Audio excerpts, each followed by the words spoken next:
say, hey guys, welcome to another session of our Erilea campaign. After, what is it, a 4 week break? Yeah, about a month. About a month? Hiatus. We pulled a critical role. No, that would have been 3 months. But we didn't come back with a cool new set. No, we didn't. What do you Well, mean? I Ben- redid well, my Ben entire did. office for this. Oh. I'll have Ben an... did come back with a cool new set. Nope, I'm still at the old set. I should hopefully be at the new set next week. Well, he has one. Fair enough. Using it. Yeah. I don't have internet at the house yet, so I'm still at the apartment. We're actually moving everything into the house tomorrow. So there was a whole lot of stuff that went down in that time that we were away. You know, I think the first week that we were away was the whole Black Lives Matters stuff. Yep. Like, big stuff there. So that kind of postponed me that week. And then I don't remember what happened the following week. I think the following week it was just like nobody could make it. Father's Day? Yeah, Father's Oh, Day. that's right. It was Father's Day. And then the week after that, I got Your stuck at dad fell off the IKEA. ladder. Yep, Oh. you were at IKEA. Yep. And then the ladder. And then last week, my dad fell off of a ladder. They were having a ladder match. Oh my god, it was really ridiculous too, because I'm like standing at the front of the house, and we're installing a new hood in the kitchen, and we wanted to duct it, so we needed to cut a hole in the wall in the kitchen to the outside. So my dad had a ladder, and the ground's not even right next to the house, so he shouts to the front of the house while he was at the back of the house, saying, "Hey Ben, can you hold this ladder for me while I start climbing it? While I climb it." And he says this while he's already on the ladder and continuing to climb the ladder. So it's like I'm just trying to dash on over there, and as I'm going over there, I see the ladder start wobbling back and forth, and he's like trying to stay on it. And then his leg gets caught in one of the rungs, and he freaking flies off the fucking ladder. And it's like, really? You couldn't have waited the 5 seconds it would have taken me to walk from the back of the house to the front of the house, or from the front of the house to the back of the house? No. Instead, you fell off a ladder, and you look like you're smuggling a softball underneath your leg. His ankle swelled so freaking big. Oh, jeez. I had no pity for him. But you know what? He did continue working in the kitchen that evening and finished it. So, I love you, Dad. But God, you fucking suck sometimes. Parents. Yep. Yeah. My dad almost covered my leg in cement. Oh, nice. What? Yeah. It It was would fun. have been a cool weapon. You would have had, like, one really ripped, like, glutes and quads. Anyways, so last we left off, we did some stuff.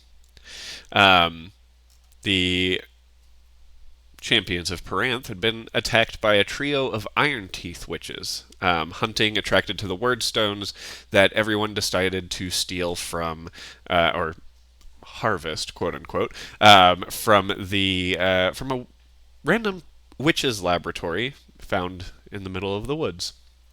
After defeating the witches, and after defeating the witches and finding out that Krakus tried to perform some Furbolg blood experiments, and then some secret meetings in the woods between Eve and Leaf and One Swing, the party continued to travel back towards Peranth. Upon their arrival, they discovered that the historic walls of the city had been reduced to rubble, and the city looked to be very quiet compared to their last journey through. With the help of Tristan Balseron, personal assistant to Lord Callowlochan, the party was able to find their way through some secret passageways leading them into the Stag's Head Tavern, which they had discovered was destroyed, with many people still left in the building, as a fire was left to ravage it. In the charred rubble, the group did find the headless body of Magda, and right outside found Magda's head on a pike. After taking some time to show the body some respect, cover it up, the group continued to find the entrance to the castle courtyard, where they found Vernon, Cal Locken's brother, working in tandem with a group of Adarlanian soldiers. The group, finding they were very outnumbered, continued down the underground passageways of Paranth until they came upon the basement of the general store in the main square. Here they found what looked like a meeting space for a group of Paranthians that were preparing for the potential of some sort of attack, discovering information about the quote-unquote heir of fire. That Tristan Balsaran was able to give a little more information on being Aelin Ashriver Galathinius, the heir to the throne of Terrasen and descendant of two great bloodlines of Erilea, the Ashriver line from overseas, over the sea, and the Galathinius line. The Galathinius line having had divine blood passing through it since the first king of Terrasen, Brannon. Reuniting with the shop owner, Ao, a very timid and excitable elf, he confirmed that there have been hangings in the town square ever since magic had abandoned Paranth. Citizens being told that Cal Locken had planned to assassinate the king of Adarlan. Cal was one of the more public executions just a day before. Ao mentioned that the executions were happening nearby an obelisk that was erected in the town center, and described that Marion and Alid were led out of the city to go to Rogalathinius's country home, nestled in the very small village of Dunir, along a tributary of the Avery River called the Florine River. After discussion on trying to take down the obelisk or continue to ensure the safety of the Locken family, that is where we left off. So, champions of Paranth, what would you like to do? Are we still in that dude's shop? Yes, you guys are still in the basement of the shop. Tristan Balsaran had just decided to had just talked about staying in Paranth to kind of try to gather what survivors were there and learn a little bit more about what Vernon was doing. And he kind of looks over at the group and says, "So I think I'm going to head back into the tunnels and start making my way through the city a little more." And now I know that the village of Dunir is to the northeast of Paranth. If you just work your way up around the lake of Paranth and along the edge of the forest and the mountains, you'll come along it as soon as you hit the Florine River. And I do apologize that I'm leaving you so quickly, but I do think it is important that you find out if Aelin and the rest of the Galathinius family is okay. Is there anything that I can do for you before I go? Nah, bro. Thanks for the help. At this point, Krakus and Tristan Heder kind of look at him, and Krakus goes, I think I want to try to check on a friend of ours who lives not too far from here. I forget the name of the city. I think it was Reevestone. But if I can kind of get out over there, I want to make sure it's still over there. And I think One Swing would agree with me that it'd be a good idea to go check that out. Right, One Swing? Definitely. Go ahead and check it out. And at that point, Tristan looks over at Krakus and goes, yeah, I think that's a really good idea. It's such a good Would you? game. I know, right? I immediately broke down laughing because it's so perfect. It's so good. would you like a hand, Crocus? Well, yeah, I think that'd be a really good idea. Thank you, Tristan. Then the other Tristan says, "All right, well, I can definitely help lead you guys out of the town through the underground, and get you moving in the right direction. Um, if you guys have nothing else, I'll lead them out." And he starts kind of working his way back to that trapdoor that led into the underground tunnels, with Krakus and Tristan following suit. Bye bye. Have fun. Don't do anything I wouldn't do. Just make sure you're safe, Avier. We'll catch up with you soon. Okay. And they continue to climb down, disappearing, leaving you guys in the basement, sitting awkwardly with Ao, kind of pacing back and forth. You right there, kid?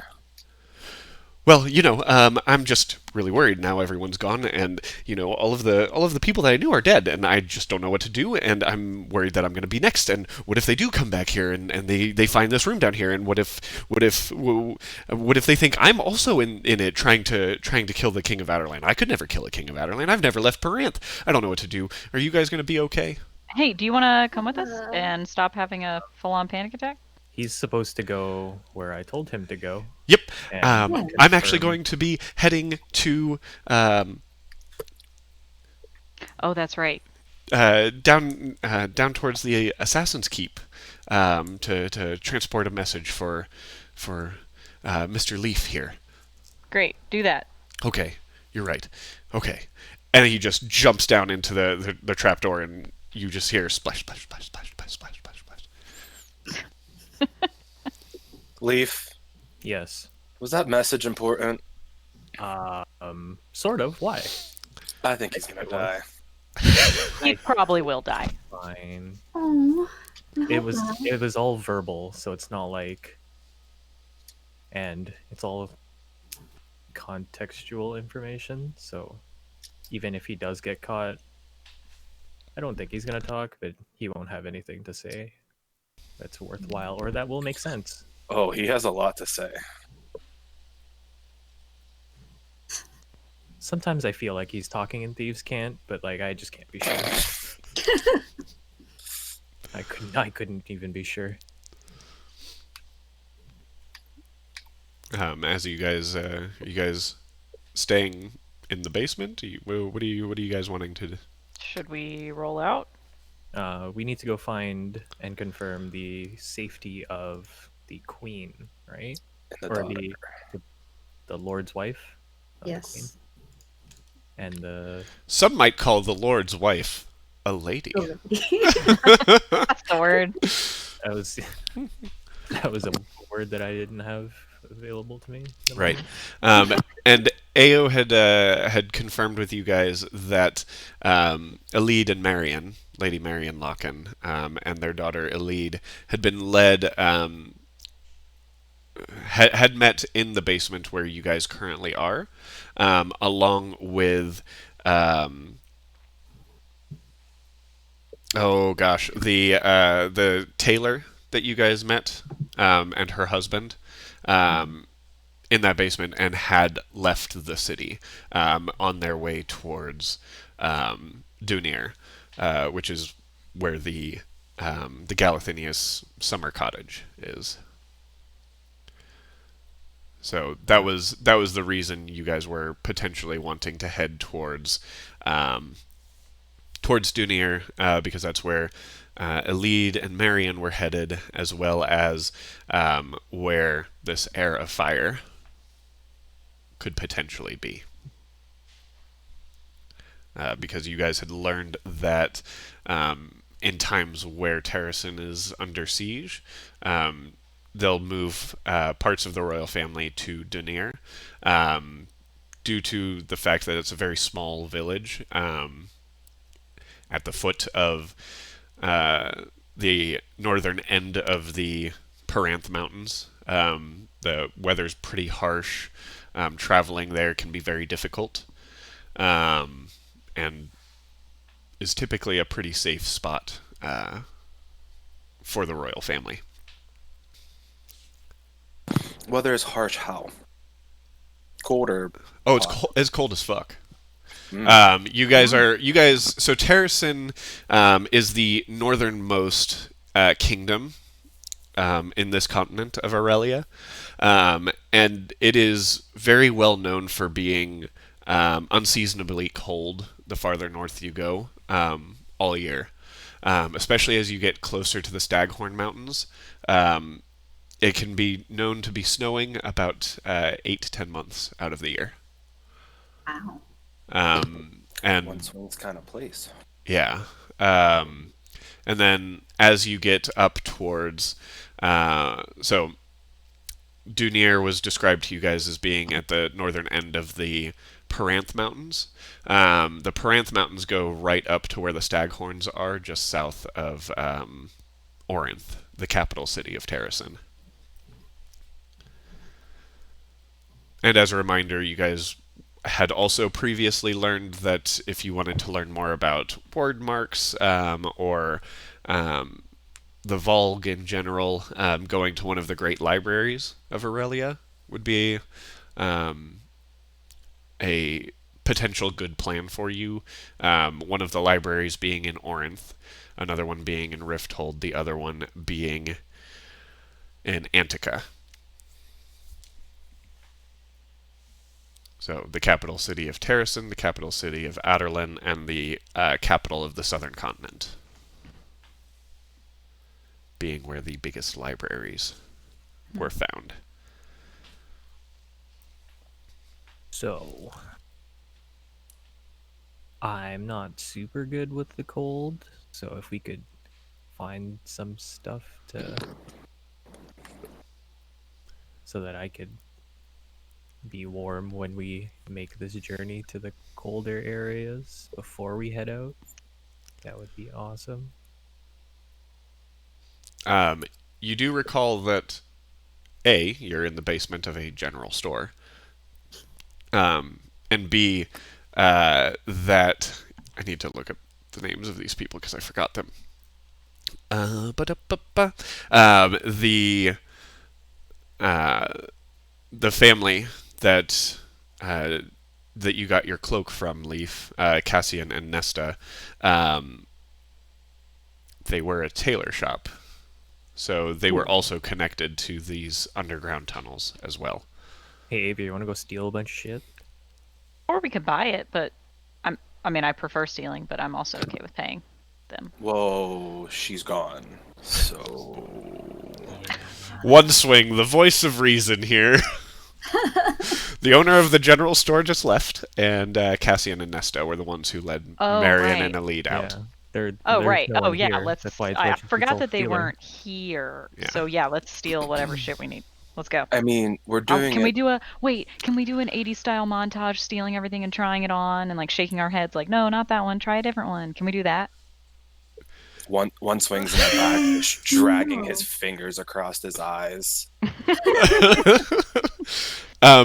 Yeah, so Avier and Leaf are going up into the general store, or are you guys wanting to try to travel to the tailor to do your 80s montage? Might as well check what's here to steal first. I mean, Yeah, what might as we well might check. need. Okay. Go ahead and roll me an investigation check. Oh my god! I just realized I don't have D&D Beyond open. I am so bad at everything. It's okay, I been didn't so have my long. dice in front of me for a second, luckily. 15. What campaign is this? Erilea. That's it. 15. Meh. What's my investigation? 12. Okay, so you guys find where the clothes are upstairs, and there is a small collection of kind of heavier cloaks and robes that you can try on, and as you Leaf, you find this massive cloak that looks like it would fit more someone like One Swing size, but you kind of you run behind one of the shades, try it on, and just dash out, twirling one of your daggers in your hand, and go ahead and roll a dexterity check for me. Ooh, I fail. You choose to fail. Yes. Okay. So as you kind of come swinging around the corner and twirling your knife, the long cloak gets caught under one of your feet, and you just fall forward, taking 2 points of bludgeoning damage as you just fall face first into the hard wooden floor, trying on this cloak. And Avir, you look around and you see some nice, hats that. I would like a scarf, please. Okay. Right next to you find some of those big hats that have like the long ropes that kind of hang off by the ears, and a scarf that you. Very long scarf. Looks like it might have gone with the cloak that Leaf had found. This really, really obnoxious green and orange color, just like coming like in a pattern, like green, orange, green, orange, green, orange, and you wrap it around. Your neck, as one does with a scarf, and as you swing it around, go ahead and also roll me a dexterity check. Oh God. Hey, don't intentionally fail. He'll hurt you. Dex. That's an 8. You just whack yourself in the An face. 8. So as you swing it around, the scarf flies behind you and starts wrapping around the stand that you found the hat and cloak on. And as it does, the stand starts to fall down. Roll me a dexterity saving throw. Oh no. Oh my gosh. We're gonna draw attention to ourselves. That's a 6. You take 1 point of bludgeoning damage to the back of the head as it just goes Dun. ba-bonk. But I yeah, also want something to keep me warm. I was gonna ask if I could find anything. Yeah, can we else grab something for for it. them? yeah, absolutely. You guys easily enough you find a few cloaks of various sizes that you can kind of bring down. Obviously, the hat, the scarf, the cloak. I would say you can probably find 3 cloaks, one of which might be small enough to fit Eve. Yay. So you guys bring that stuff down to the group. Yes. And we don't tell them that we fell over a lot. Eve and One Swing, roll me perception checks. Oh no, they Oh, can see our boy. bruises.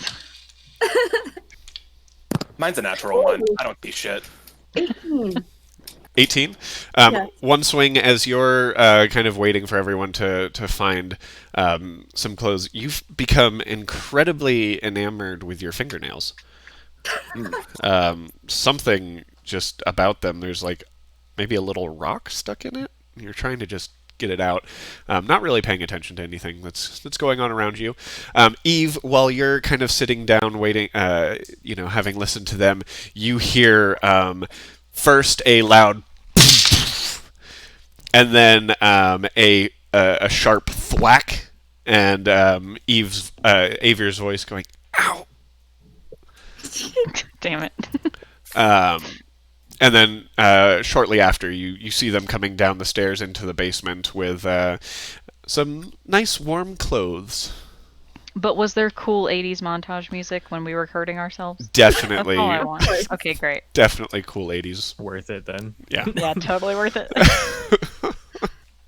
Are you Pride guys for okay? style. Yeah, we're dumb. It's fine. I don't know what you're talking about. What do you mean? What do you I'm mean? You're rolling dumb? insight now. Uh, I'll be able Are to we like dumb? Is go your and insight to help you. find out if we're dumb or not? Well, yeah, because If you're okay or not, I think. yeah, if you're okay Oh. or not. Because Leaf's And speaking. Leaf said, well, I don't know what you're talking about. So Leaf, roll me a deception check, and Eve, roll me a insight check. Yeah, 21. Yeah, no, I rolled an 8 total. So You heard the sounds, Eve, but you're not quite sure if it was them now. Well, I just look at Avier and just nod my head. Yep. Whatever he said.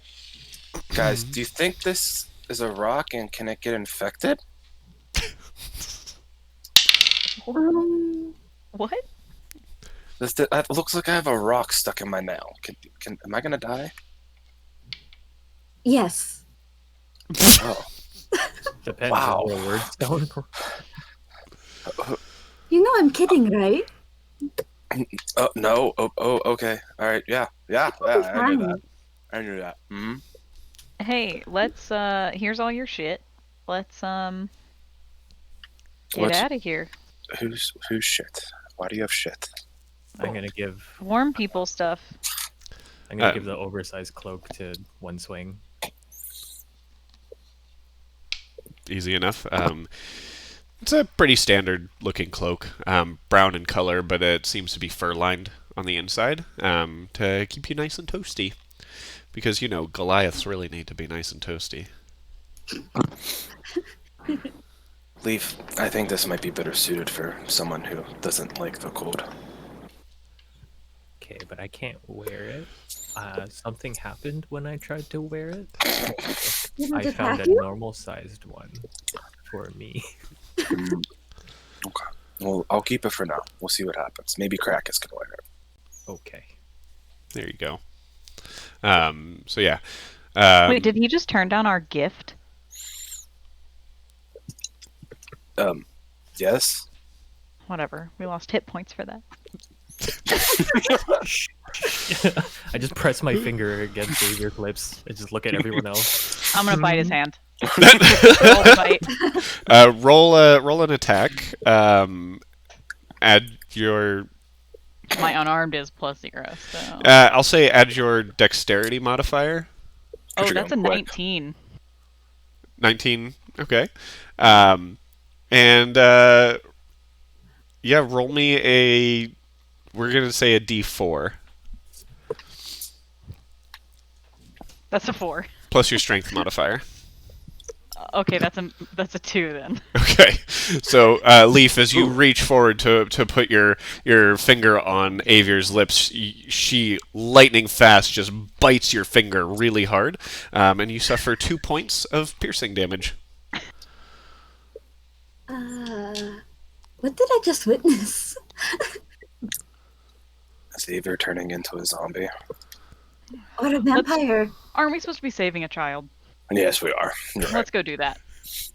Just look at my finger as we walk away. Yeah, there's Tis but a flesh wound. there's some pretty sharp bite marks there, and you know you're also a half elf, so you know you've got some of those more elongated canines, and it looks like she might have hit you a little bit with one of those.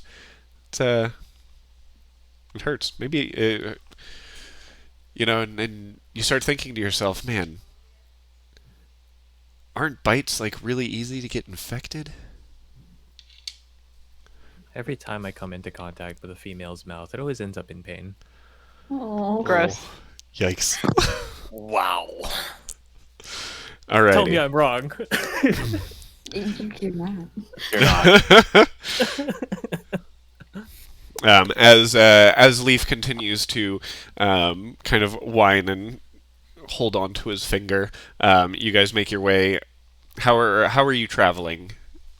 I'll lead the way so I can scout ahead. Okay. Are you guys going back into the underground, or are you going to attempt to work your way through the city outside? Underground for sure. Underground for sure, yeah. Okay. We've already gone through. We kind of know our way around. I Okay. have a map. You have a map of It was Paranth. very. Oh no! I made a map while we were walking around underground. Fair enough. You Wait, guys have walked you drawn it out from. that we can see it yet? If I can, I remember I did it. Let me find it. It's in one of my notebooks. Hell yeah. So, just as a note, you guys traveled from the southwestern entrance to the underground, and you are needing to travel northwest-ish. So are you guys working your way back out through the direction that you came, or are you attempting to work your way through the underground in that northwest direction? Mm.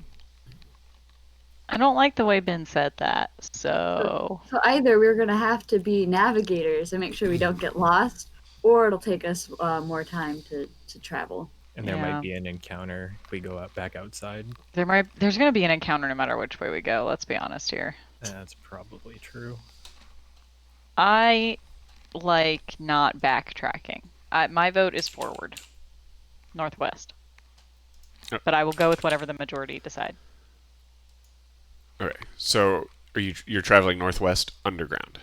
That was my vote. I don't know. If someone else says something different, I'm gonna discuss it. But that's my vote. One swing, what do you think? Sounds good to me. Okay, Yeah. let's go. Oh God, I don't like being a decision maker. All right, onward. Are none of us just solid decision makers? No, We that's just why. That's why left. Crackus. That's why we needed Crackus. He was always like, "No, guys, we're gonna do this now." We lost our healers, we lost our moral compasses, and we Oh God, we're fucked. And your actual compass, apparently. Yeah, You still have the healing potions, all right? I do still have healing potions. That's right. Good, I only have well, we did use some, so but we still have a few. we have some things. We're fine. One swing has lay on hands, doesn't he? Damn right. Oh God. All right, we're moving All right. northwest. So you guys head into the underground and start working your way in the opposite direction of where you originally came. Can I get a marching order?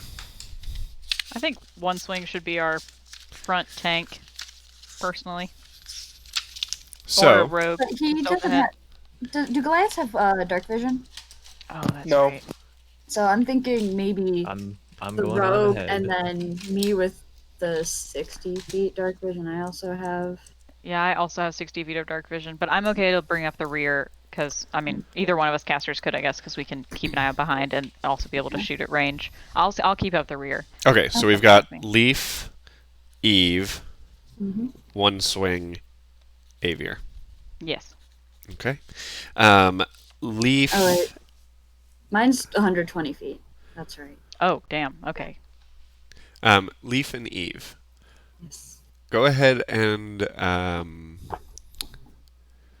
roll me a survival check. You can either each roll one or one at advantage. What's your survival look like? +2. Okay, so we have the same number. So, you want advantage? Sure. Okay. All right, let's get that survival going. Oh yeah, 14 and a 21. Yeah. Okay. 21. That's pretty good. So you, looking at the direction that you originally came from, and with a little bit of help from Eve, you're able to kind of look around and get a general direction based on your above ground map of Paranth, and kind of work your way in what feels like the right direction to start heading around. You guys continue traveling, and as you do reach an area where these sewers branch into two directions, both of which are pretty dark. With your dark vision, Leaf and Eve, you're not able to really see a whole lot other than that steady kind of stream traveling through. Go ahead and roll me, Leaf, a perception check. Yep. 18. 18? again, kind of looking down both of these, they don't look too different. There is a heavier stream of water coming from the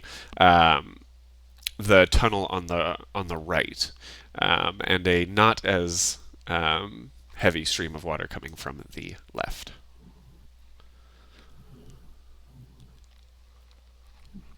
Right or left? Let's If go. okay, so if we had to this right or left, since we're headed in a northwest direction, does one way split off further from northwest or continue closer to that general direction? Can we tell? Are we kind of lost down here? Um, Have we been traveling in a straight line the whole time? Yeah. You Right. have not been traveling in a straight line the whole time. The tunnels themselves kind of wind and bend as you travel through them.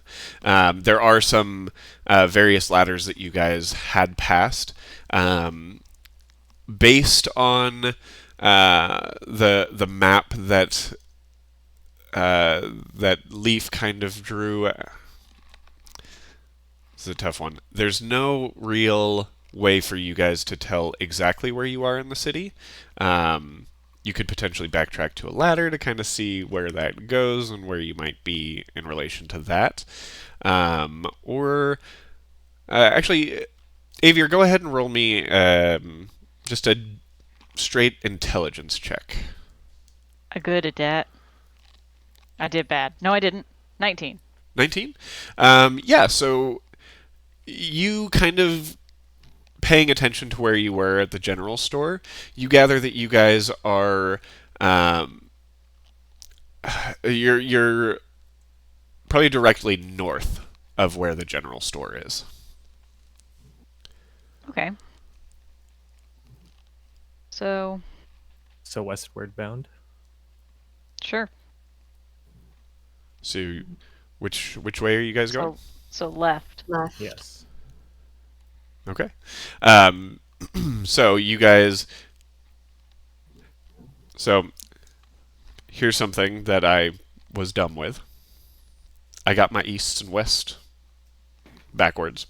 You guys started East? southwest and are trying to go northeast. Oh. To the right. I The apologize. other way. That is DM's fault.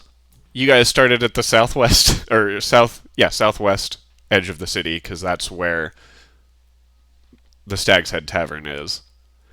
You guys are trying to leave and go towards Orinth and Donair, which is northeast of Peranth. I apologize. So To the right, to the right, to the right. So you guys start heading down the rightward path. Are Leaf and Eve still heading us up? Yes, All right. I would assume so. All right, go ahead and make me another survival check.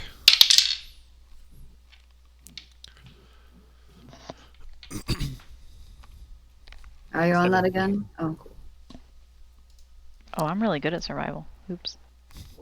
What was that, Leaf? 17. 17? Yeah, so you do notice a few more spots where the paths do branch off, but you're able to kind of, with help from Eve and Avier's previous direction on which way you should go, you do kind of find your way more northeasterly. And as you do, you guys start to hear a little more movement, and Leaf, go ahead and roll me another perception check. Perception. 14. 14. Yeah, so that's about enough. You kind of, as you catch on to the movement, you do hear some squeaky, rustly noises up ahead. Sewer rats? Oh. Some sort of Delicious.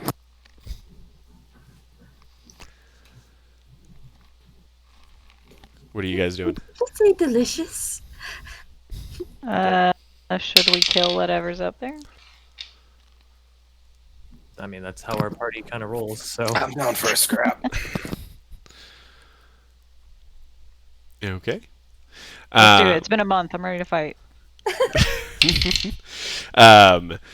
As you guys are sitting there arguing, the skittering does start to get a little louder, as though they have potentially caught on, whatever it is, have potentially caught on to the fact that there's someone nearby. And as you do, you see 4 different swarms of rats kind of coming down pipes and ladders down the sewer itself. Go ahead and roll initiative, guys.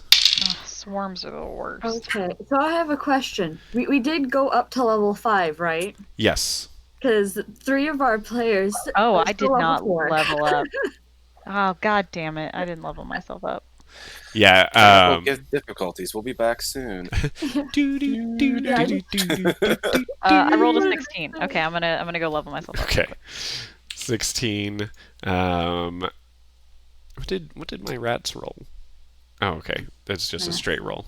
Cool. Rats. Where are the rats? One swing. 15. 15. Leaf 22. and Eve. 13. Holding up the rear. Alrighty. So, top of the initiative, Leaf, you start seeing all of these rats start swarming from the pipes, and one of them, the closest one to you, is probably about 15 feet away, and moving in your direction.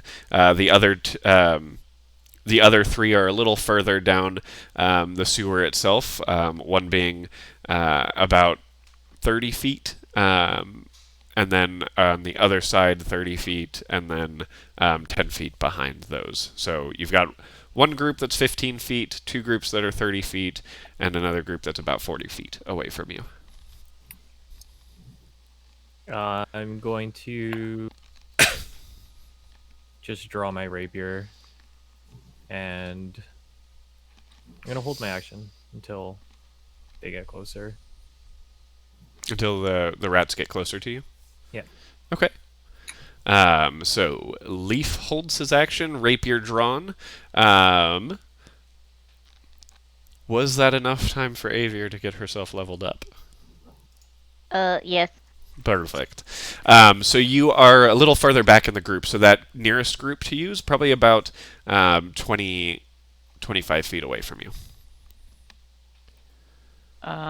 Okay. And then Sorry, there are I 2 had to learn a groups. spell real quick. All good.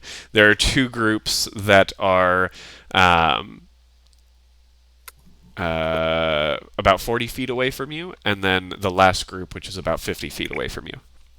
Okay, I can hit any of them with basically anything. So let's go with the closest group. Okay. I'm gonna cast Toll the Dead on the closest group. Toll the Dead. Toll the Dead. And is that a Wisdom saving throw. wisdom saving throw for rats? Yep. Figure they're not very wise. Probably not. That's a natural 4 plus 0.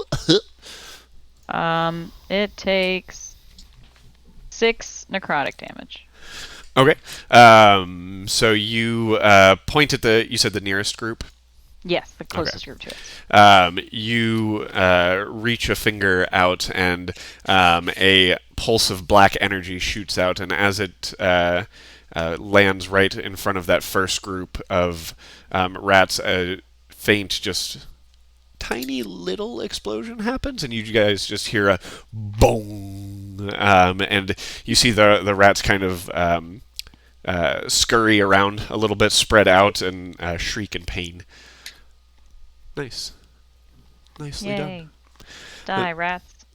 Does that end your turn? You dirty rat. Yeah, I'm good here. Okay. Which brings us to one swing. I'm gonna run up and hit him. The first group? First group I see. Yep. With what? A great sword. So the sewer itself is probably about. Fair point. Fair point. Fair point. I'll pull out both of my little hatchets. Okay. So you pull out your hatchets and start swinging once or twice, right? Go ahead and roll an attack. First one is 16 plus 8. So Yeah, that hits. They're rats. hatchet.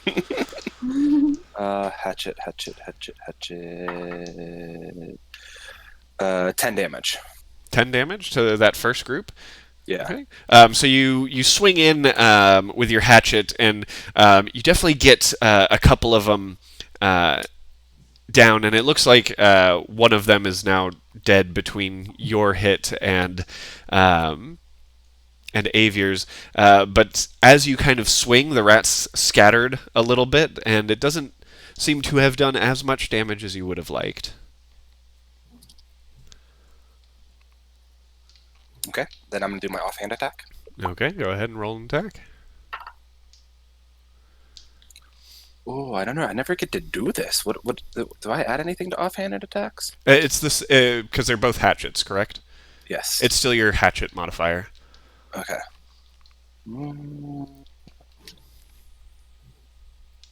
13. 13? Yep, still hits. They're rats. Go ahead and roll some damage. That was off of a natural 5. Just gonna throw that out there. What is this video? 7 damage. 7 damage. Alrighty. Reduced to 4. Yeah, so you take your first swing, and then as the rats start to scatter, you bring down your other hatchet and bring it right down on the head of one of the rats, just chopping it cleanly off, and another of this little mini group is gone. Does that end your turn? Yes. Alrighty then. That brings us to the rats. That beat me. Yes, they did. So the swarm nearest to one swing is going to make a bite attack against him. And that's going to be a natural 8 plus 2 is 10. So they're just not able to really bite through your thick Goliath skin, but they are starting to like swarm around your feet and try to nip at your ankles. I assume a 10 didn't hit, right? No, a 10 did not hit. No. God, I hope not. I think a 10 doesn't hit if I'm naked. That's probably accurate. Try it. Um, I'll let you know. The- With what you're doing. the two groups beyond that are going to move directly to where Leaf and Eve are. One is going to take a bite against Leaf. So natural 10 plus 2 is 12. And then the other is going to take a bite against Eve, which is a natural 20. Yeah, Oh that no. Do. Okay, so this one is... They're within Really range, right? lots. Now, obviously, because they can bite me. Yes, they are within range of you. Oh, yeah. If you want to go ahead and make your attack against them, I would. go ahead and roll an attack. That is... that's a natural 20. Nice. I was like, what is the B on the D&D Beyond dice? It's That's bad. funny. Yeah. Okay. Yeah, so... All right, so go ahead and roll damage. This is not sneak attack, because they definitely knew you were there. That is... But are they also in But are they melee with me, engaged? or Yeah. Um, If they're engaged in another. They are... So one group went directly to Eve, one group went directly to Leaf. I would say Okay. they're not quite in a position where they could be in melee with both. Fair.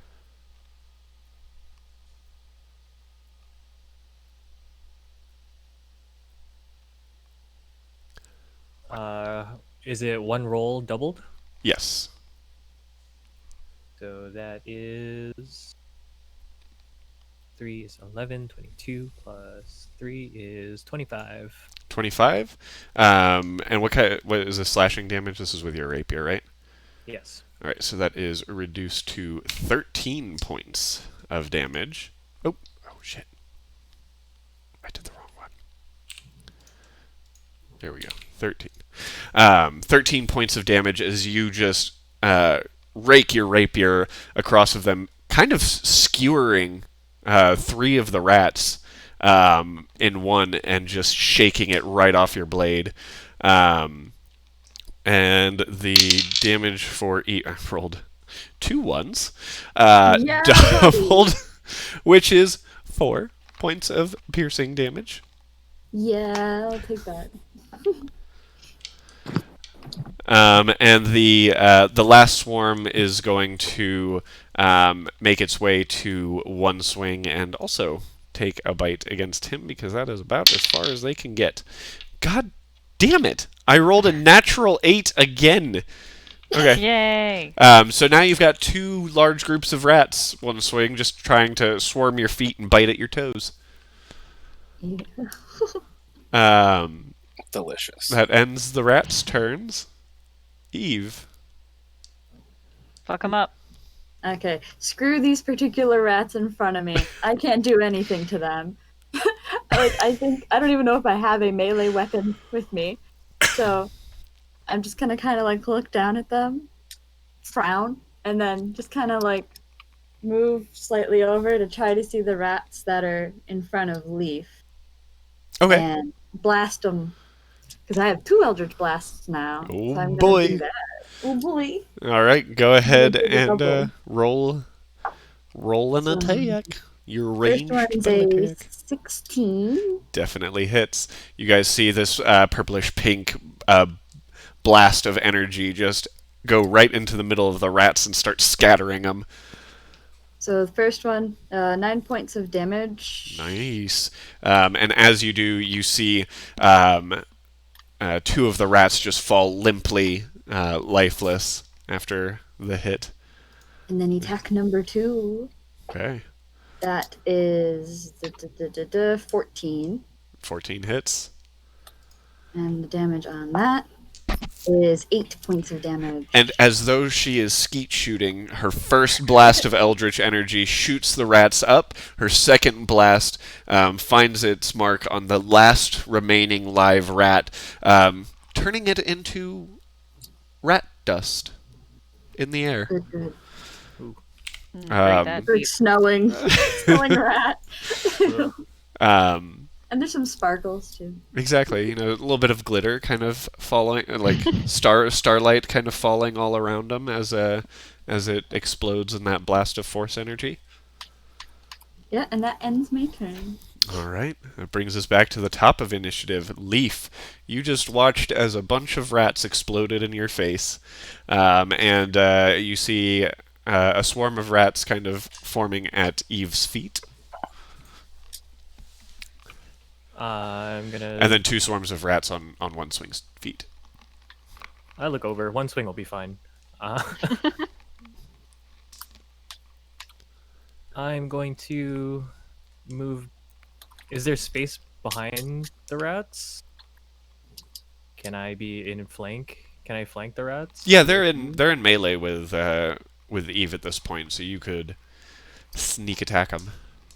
Oh, I would like to do that. Alrighty.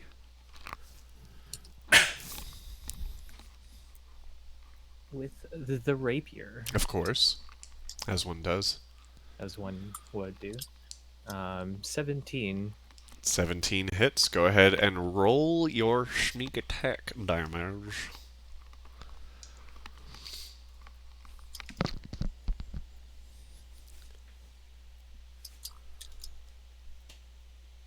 That is 18. Wait, no. 21. I forgot to add the 21. So halved to 11 points of slashing damage. As once again, you just find your way to skewer just 2 rats this time, but you got a good amount. As 2 of them collapse dead around Eve. I'm also gonna swing with my dagger. Go for it.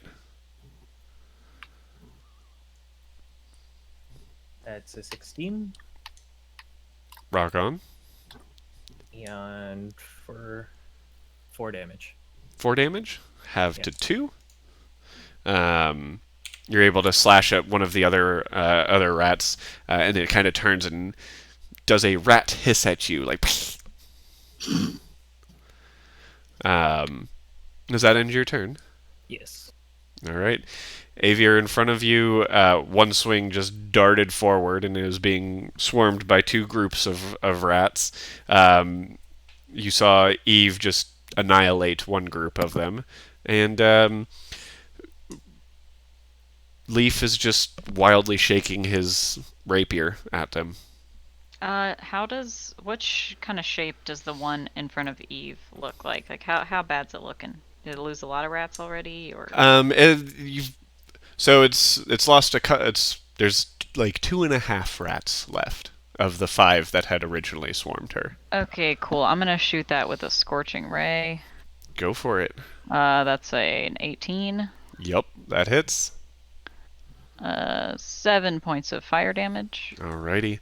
As the scorching ray hits, 2 of those rats just immediately incinerate, leaving one Half a of rat? the rats just kind of limping forward, trying to look around and see where all of his friends went.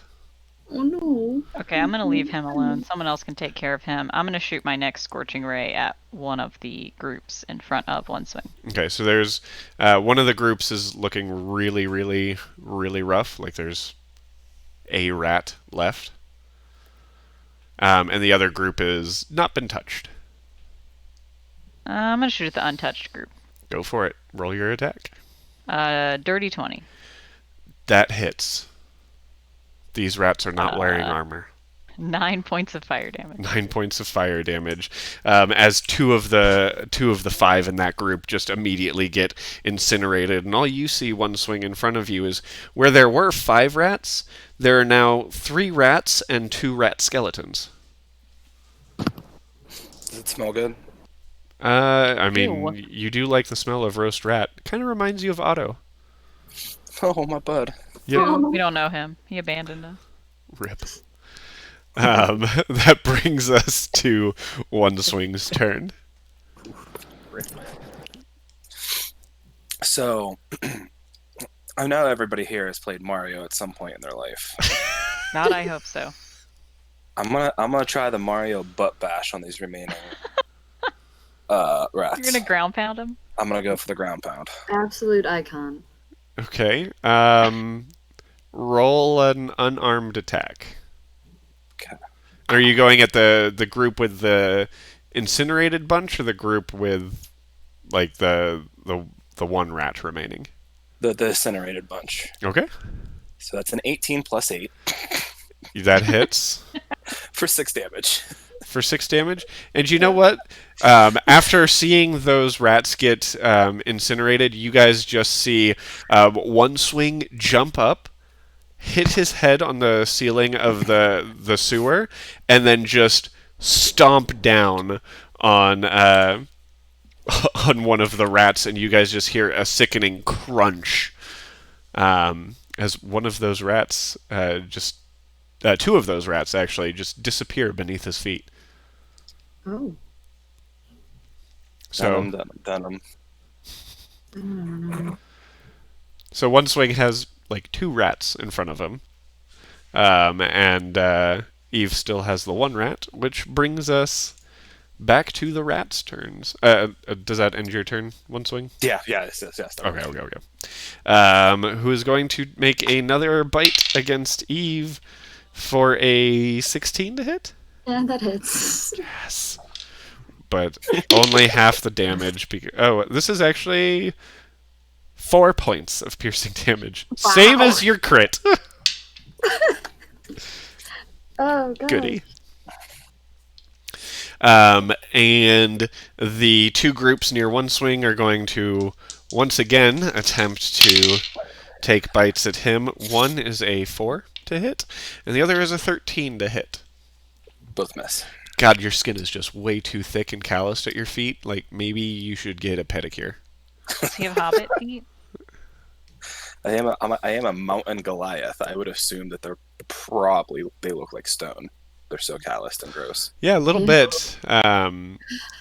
Like you know when you walk around barefoot for a long time on like hard ground, how like tough the skin under your feet gets. That's like one swing's whole foot, ankle, shin area. Which brings us to Eve's turn. Oh boy. Even his shins? Yeah. Have you never walked in like mountain climbed? Man, mountain times you like hit your shins on fucking rocks while you're climbing around.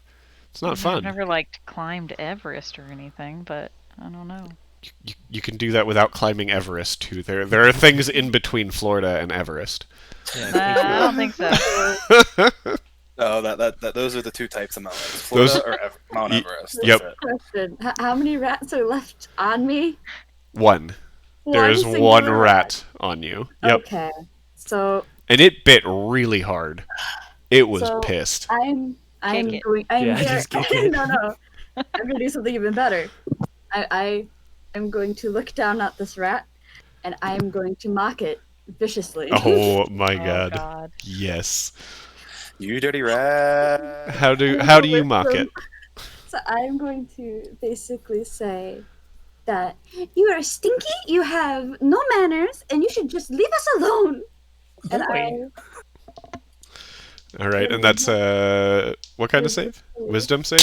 Please, Ooh. let me get one of these finally, please. That was a natural 3. Yeah, all right. Please roll high, me. Roll high. Okay. I rolled max damage for 8. 8.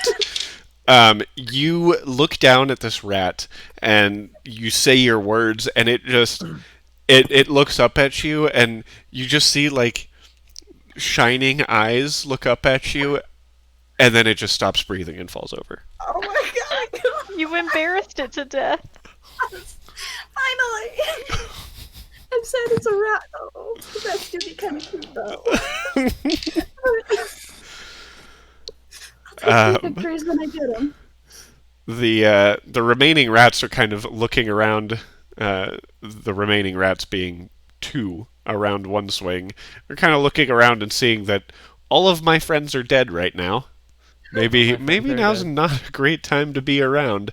And that brings us to Leaf's turn. Leaf, the one swing and the remaining rats are about 15 feet away from you. I'm just gonna dash up. Go for it. And swing my of all of my weapons, I think I'm gonna pick my rapier. Okay. Mixing it up, I see. Solid yeah, choice. 17 to hit. 17 hits.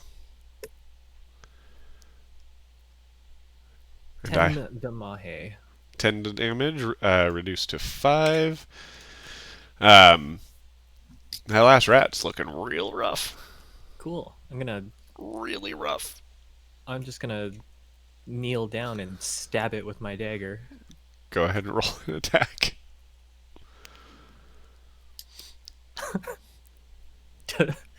Does an 8 hit? God damn it.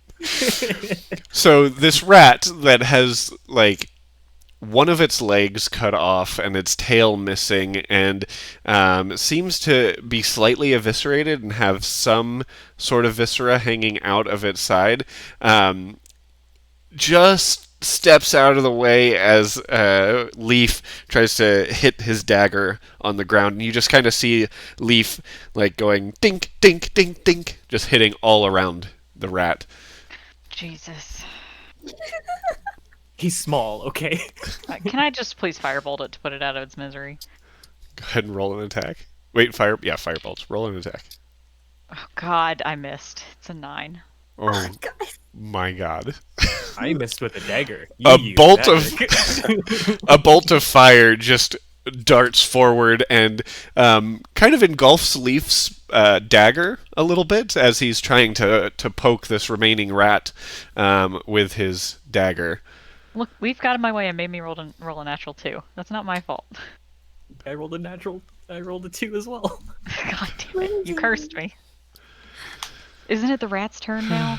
No, it's One Swing's turn. Okay, I'm gonna please kick stomp it. on it. You're gonna kick it? Okay. I'm gonna kick it at Leaf. Go ahead and roll unarmed attack again. 18 plus 8 That hits. for 6 damage. 6 damage. You kick the rat, and it flies directly into Leaf's face. And thanks to the viscera that was kind of hanging out, it kind of is stuck a little bit to Yes. Leaf's to the side of Leaf's face. I'm gonna grab One No, Swing's it is cloak and just not rip your my turn, face. buddy. No, it's There's more rat. There's one more rat. fuck. I gotta. You gotta wait till your turn to rub the rat off. The last remaining rat, seeing that there really is no hope for it, and seeing that its probably easiest target is the half-elf who has gotten on his hands and knees to try to stab his friend, is going to make its attack at Leaf. Oh my god, I think I actually hit someone other than Eve. Does a 17 hit? It does. Max damage. 6 points of piercing damage as as the one rat gets kind of kicked into your face. You brace one hand on the floor of the sewer to start wiping off the rat, and the rat goes and finds the exact finger that Avir bit, and just bites down really hard. I'm gonna stop you right there. You know what? I'm not gonna take this indignity. I'm gonna use a point of lucky. This is when you finally use it. Okay.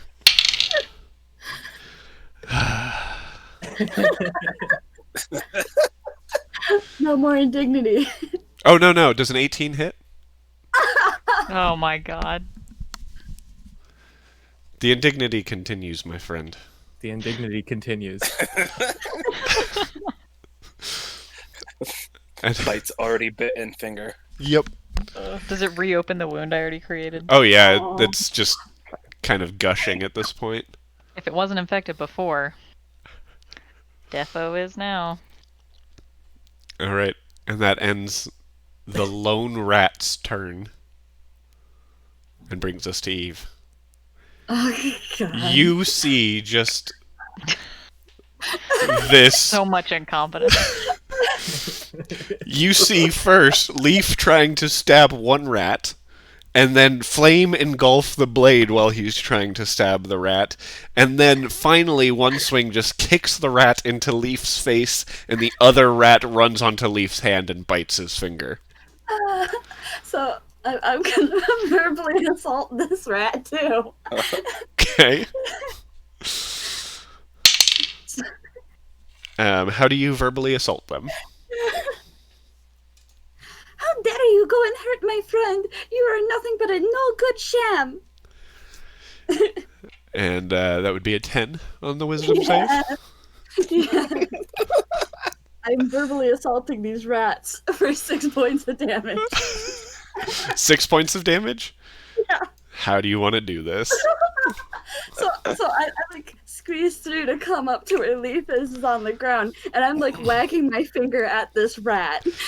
Yes, so I'm so angry. this rat is actively being mommed, and in its embarrassment, it just starts kind of backing away, and as it backs away, it falls into another sewer grate and disappears. Oh my god.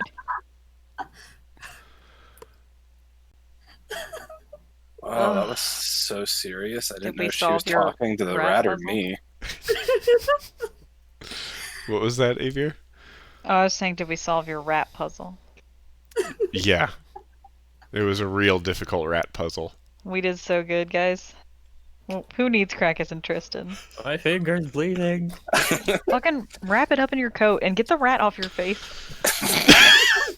Gotta walk over to One Swing's cloak and just gonna look at him for like a second with the rat on my face still. Gonna grab a section of the cloak and wipe it off and then walk away. Do you let this happen, One Swing? That was a perfectly good rat. Why is he wasting? You can eat it off of your cloak, I guess. No. It's like beard scraps. Beard scraps. Cloak Coat scraps. Ew. I'll just remind you, it is a sewer rat. Yeah, please don't eat that. Perfect.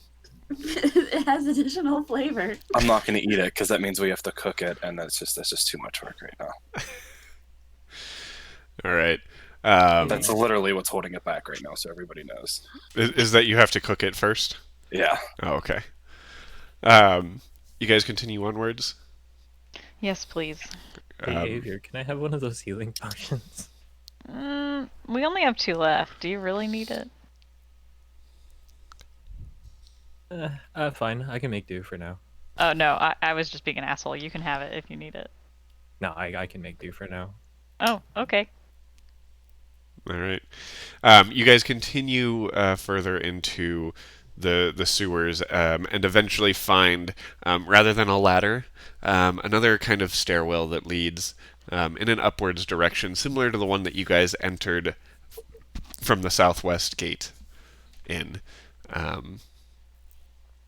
Do you guys climb up the ladder, or walk up the stairs? My God, do you guys walk up the stairs? I could not talk. Yes.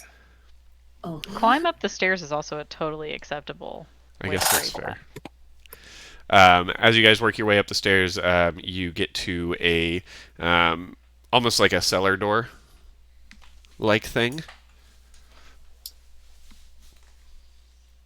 Are you just opening it and heading out? We should probably should we like listen to it first, or Yeah, maybe check to see if. Yeah. Okay. At this point, it was Leaf and Eve up at the front. So, if you guys want to make a perception check, go for it. My perception's also +2, so. I have a +5. Okay, yeah, definitely giving it to you, buddy. Take my help. It's a 15. 15. Yeah. Listening for a little bit. Yeah, you don't hear anything out of the ordinary. Just some owls hooting in the distance, and that's really about it. God damn it, Blather, shut up.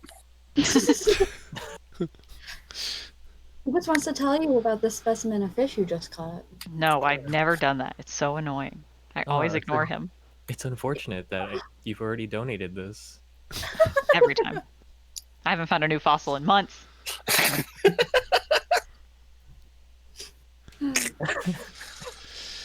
Anyway, What would you guys like to do? I'm gonna check if it's trapped or locked. Okay. Roll an investigation check. 19. 19. It does not appear to be trapped, and it is locked. hey, I can do that. I was gonna take out my tools, but As Leaf mentions that it is locked, Avier just darts forward, pushes everyone out of the way. Would you Okay, like I to? usually forget that I have this spell, so let's all just be grateful that I remember that I have it this time. So I'm gonna draw the symbol and say the word for open. Okay. you have to cut your hand too, don't you? Yeah, I also have to take 1 point of damage. Yep. 1 point And it's of karma. damage. um, as you do that, that familiar glow around the lock of the cellar door appears and then starts to melt away, and the door cracks open. You guys walk out? Yep. Okay. And I assume Avier's at the front at this point. Are you... That's fine. Okay, so Avier, as you walk out, there is nothing around you except for the woods to the north and to the slight... also ahead of you is the Peranth Lake that you guys went to a cave around to find Tika. all of those Volg soldiers. Oh. Oh, yeah. Way back when, Way a back when I whole first joined you guys. a whole 3 or 4 days ago. At this point. But Well, IRL, like 3 it months was ago. a few days Yep. south and then a few days back north, so it's been about a week. Oh, that's maybe. true. That's true. It has been about a week at this point. But yeah. Hanging on these clones for a week. We saved that girl, and I bet she's fucking dead now. Oh. I mean, you don't Yeah. know. Thanks for Um, reminding me. Sorry, just hey, I cared about the girl. I like calmed her the fuck down. But let's be real here. She's probably dead. So Tristan Balsaran had described the direction for you guys to go, stating to kind of stick along the forest edge and work your way that northwest. The lake is fairly large. You can work your way either way around it. If you go to the, I'm sorry, northeast. Did I say northwest again? I think I said northwest again. I don't know. If you go around the western edge of the lake, it does go into the Oakwald Forest a little bit. If you go around the east end, there is a small part of the Florine River that you'll have to cross. I vote woods rather than river. Yeah. We don't seem like agile swimmers in this group. Yes, I'm I agile, agree. but I don't have fond memories of rivers either. Yeah, that's true. this poor guy's got PTSD. Kiss PTSD. Yeah. So heading towards the village of Denier, guys, is about 18 hours worth of travel. And I would say that you guys have done, by the time you guys exit the sewers and the fact that you traveled into Paranth, and that discussion with Ao and Tristan and everyone, it's approaching dusk as you start approaching the lake. So it's up to you guys if you want to try to travel through the night, or if you want to continue traveling a little bit, find camp, and essentially move on from there. Make camp further away from the city and then start again in the morning? Yes, Question as long mark? as we're not too Sounds close to good. the water. Yeah. Okay. As you guys start working your way towards the lake along the forest edge, you guys do hear a loud rumble as it looks like a storm is moving its way in. And shortly thereafter, a torrential downpour starts. You guys can kind of work your way into the forest if you want to try and start finding shelter. You said you want to stay a little farther away from the lake. Yeah. Okay. So are you guys wanting to make camp in the forest? Is that what we're saying? Sure. Sure. Yeah. Not like super far in, but Okay. So, who is helming searching for a site for them to camp that will also hopefully keep you dry overnight? would that be like a survival check? Yes. I mean, I can try that. I can do it. Okay. Go ahead and roll a survival check. Fuck, yes, 23. 23. Oh yeah, easy enough. You're able to find a really dense part of woods above you, right next to two large trees. We're talking like trunks that are, we're talking like redwood-sized trees Damn. that are kind of hollowed out and look like you could potentially use the insides of the trunks as protection from the elements, as well as just being under the trees themselves, and them being so large, still being able to fit pretty much all of you guys pretty easily. Ooh. Cool. I found a tree. Okay. Okay. So you guys begin your camp for the evening. Anything you're wanting to do before you start a long rest? Are you? I assume someone is going to want to take watch and rotate watches through the night. Yeah, there's only 4 of us, so we'll each Yeah. have to take a watch. Yeah. I'll do first watch. That's fine. Okay. Go ahead and roll me a perception check. I'm going to say at disadvantage because it is pouring rain, and it's kind of hard to see or hear through the torrential downpour that's happening and the various rumbles of thunder and bolts of But lightning. my first roll was so good. I'm sorry. 11. 11. You do hear just a lot of the forest creatures kind of searching to find shelter around you. Kind of squirrels and birds huddling around above the tree that you've made camp in. But seems to go by fairly uneventful. Eve, as you find yourself drifting to sleep, you find yourself awake, but you're not in the woods. You're in the familiar confines of the wagon that you grew so accustomed to traveling in. The pouring rain is kind of penetrating through the outside world and pouring down on top of the wagon, so you still hear a lot of rain around you.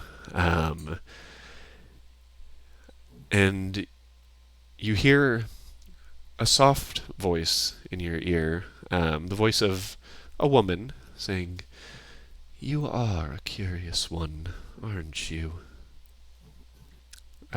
Looking around, you can't find the source of the voice. The wagon, you seem to be completely alone.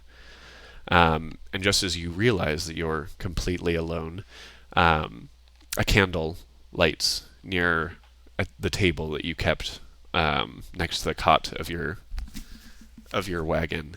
Has nothing on it except for a scroll and a quill.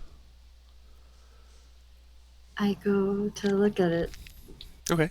The scroll is rolled out. It's a very ornate-looking piece of parchment on this scroll, and the scroll itself is embedded, has like emerald baubles at the end of the the scroll part. But the parchment itself from the scroll is completely blank. Well, is this not how you speak with your deity? You hear the woman's voice again. Still no source of where the voice is coming from as you kind of look around, kind of confused as to why you're hearing this voice. I mean, yes, this isn't my notebook, but this is how I communicate with him.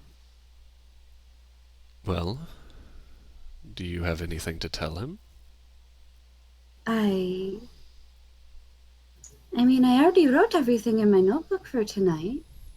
As you look back down on that scroll, Eve, you see words begin to appear in a very nice, ornate, neat script.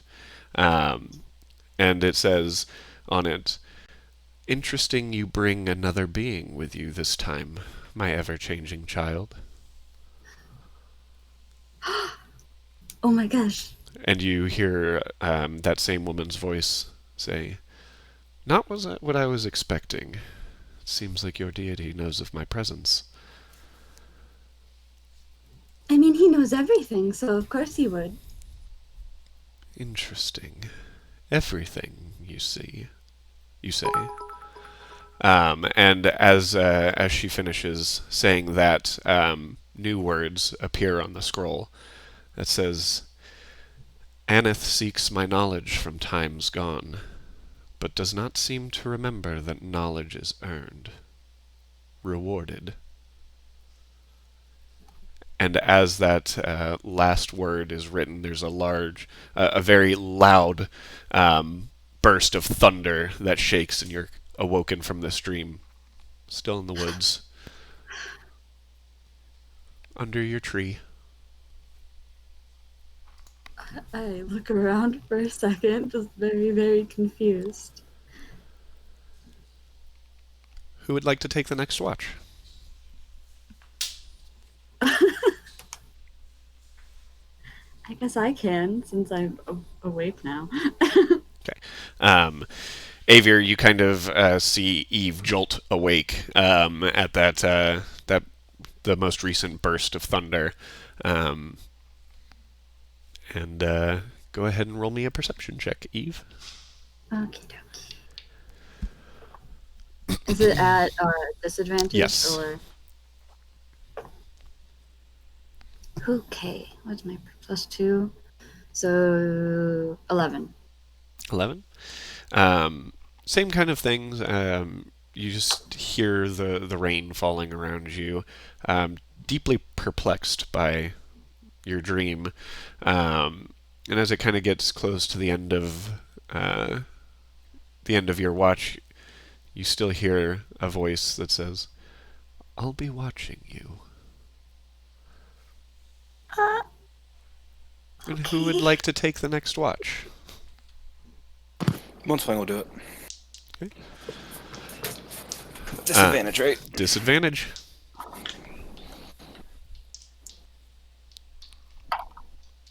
Three. 3. As the rain falls and you start kind of looking around, you think to yourself, what if something comes from above us and you just stare straight up into the trees and just a bunch of rain is just falling into your eyes, and then you kind of spend a lot of the night trying to get rain and dirt and leaves out of your face. Just absolutely convinced that whatever is going to attack you is going to come from the trees. But your watch goes by uneventful, and that brings us to our final watch. Leaf, Yes. go ahead and roll me a perception check.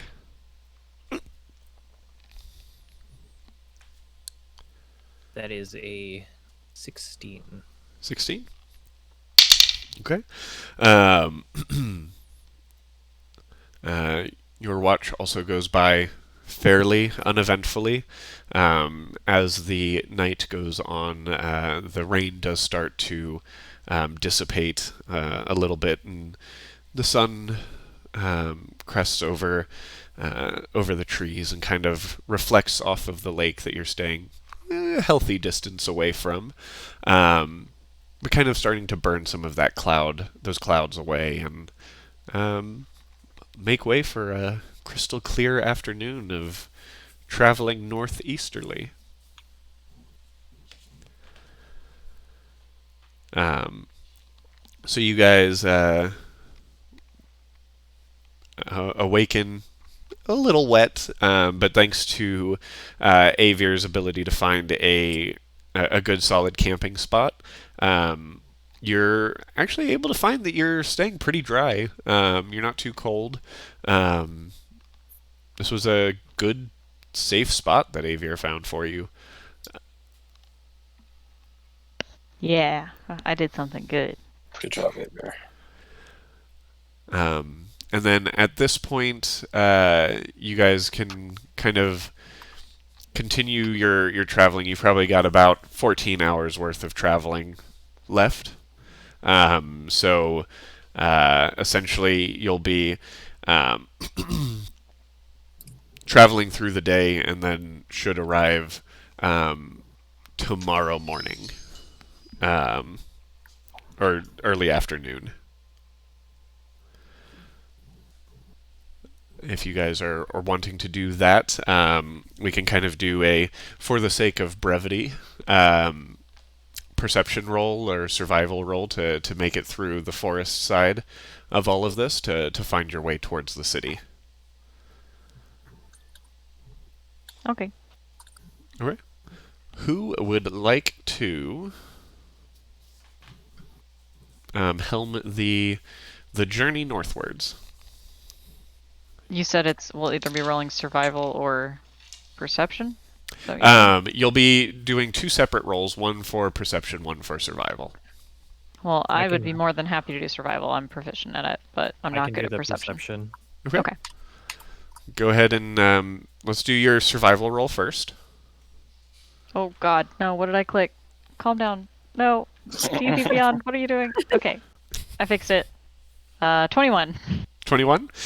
Yeah, so you're with the very rough directions that Tristan gave you, and your knowledge of half of that family, you are kind of able to figure out a good direction to head. That does give you some ways of some ways where you think you actually might have cut a couple hours off of your journey.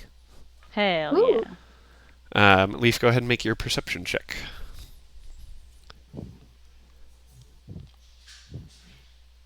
23.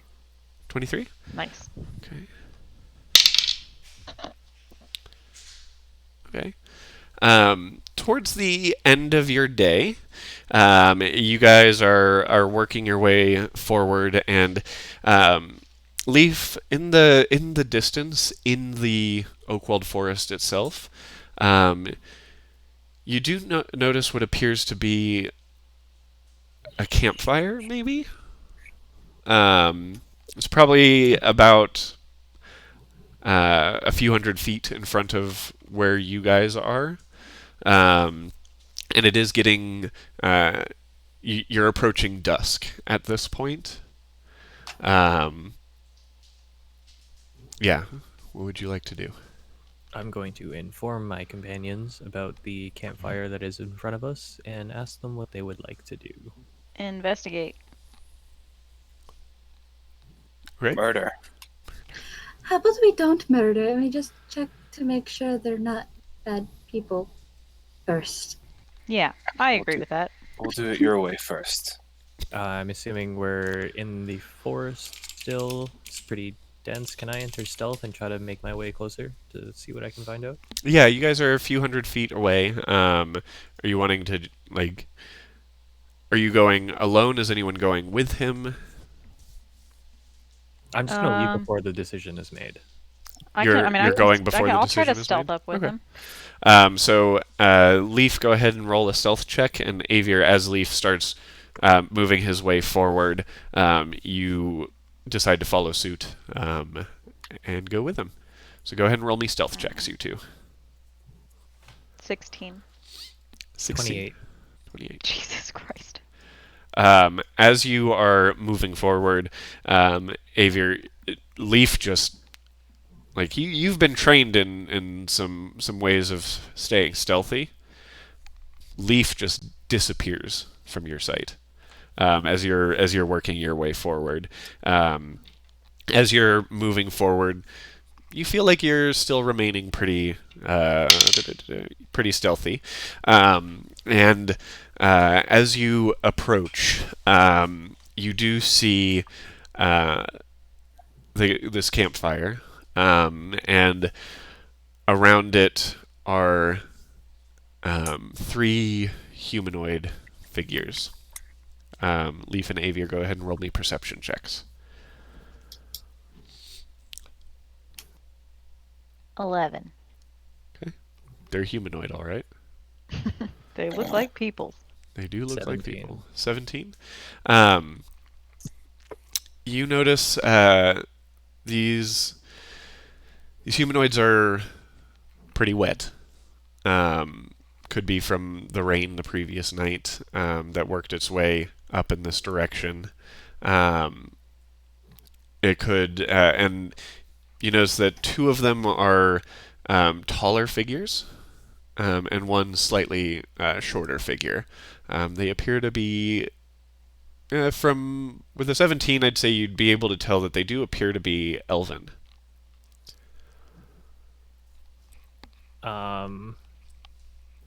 I'm going to and kind of shivering around the fire. Avir wraps her new scarf hat around her face. Okay. I'm going to tell Avier what I found, or I'm gonna ask her if she sees what I see, and then Do you if I see can what confirm that I they're see? elves. So you tell me they're elves. Okay, yeah, then I'm gonna wrap my scarf around my face because it's cold. Okay. Keeping your eyes visible. Yes. Okay. Seems a little strange. Well, I'm a strange person, dude. What do you want from me? Okay. What do you guys If you want to talk to them, go ahead. You're not gonna come with me? I'll watch your back in case I need to go get the others. I'm gonna mentally take note of this strange. That's side of strange behavior from do? You my friend, but go ahead and roll an judging by insight her, check. I was just gonna base it off of her previous actions, but yes, Okay. I will insight check. How does a 22 sound? God damn it. As you kind of look closely at Avier, really the only feature that's sticking out to you right now are her eyes. This nice blue aqua colored eyes with a gold ring around the pupil. You feel like you recognize that from somewhere, but can't quite put your finger on it. Yeah. You continue to the group? Yes. Okay. As you approach the group, sorry, I just realized I'm the one that's the group. Yep, that is Oh, you're waiting for me to say something. Wait, I'm the storyteller here. As you as you approach the group, are you still stealthing forward? Or how are you approaching them? Is it like a clearing that they're in? It's a small clearing. It's not like where you guys had found camp under those giant trees. The forest is still a little denser. So if you were wanting to attempt to stealth closer to them, you could. How should I play this? I I'm don't- gonna go to the edge of the brush, and I'm just gonna walk up to them with my weapons not drawn but out, not in like a non-threatening manner. Like I'm just gonna be holding my rapier, but it's pointed to the ground. Did you And just tell me that you're going to fly casual, but don't look like you're trying to fly casual? I don't want to look threatening, so they don't attack me right away. Okay. Okay. So you kind of saunter out of your hiding and approach these three. It appears to be a man and a woman, or male-female elf with a small elven child with them, trying to kind of stay warm. And as you approach, they all move to the other end of the campfire, keeping the campfire between you and them. What is it you want? Are you with? And as they look at you, they notice your slightly elongated ears, and they're like, "Oh my gosh, you're not one of them." Not one of who? I guess you. Who are you? It's awfully rude to answer a question with another question. I'm sorry. I have had a really long night and a really long day, and I don't know you. So I apologize if I come across as gruff, but I don't know who you are, and I'm trying to keep my family safe. Are you from Paranth? Paranth? No, that's way too far away. Are you from Paranth? Uh, Me and my party are the champions They're- of Paranth. Oh, goodness. So, there are more of you. Have you Yes. Many more. have you come to avenge us then? Of what? I still don't know what's happening. I apologize. My name is Arbane. This is my wife Erin. Um, and this is my daughter Bellis. But we, up until last night, lived in a small village near here. You might have heard of it. It's called Dunir. Um, and well, they came at night during that dreadful storm. Nobody knew what was happening. Um, you said there were more of you here? Yes. Where? And he kind of looks around and doesn't see anyone. It's like, Avir's, upon hearing this, is going to run back and grab the others. Uh, Forgive my wariness, but I don't know who you are, and these are trying times. I can't really reveal where or how many my companions are in case this is an ambush. I see. Well, I can assure you that we will not be attacking you. We are just a fishing family. And now with no home. What And happened in your village?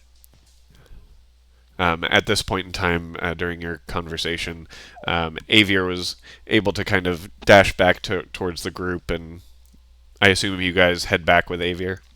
Yes. And they see 3 more figures approach them of very, very different sizes. A small human girl, a average size half elven woman, and a massive Goliath coming at them. And they kind of back up a little more. It's like, look out! There's more behind you. I and you guys continue approaching, and Leaf, you looking back, you just see your group. Avir also has her hood up at this point. Okay. Noted.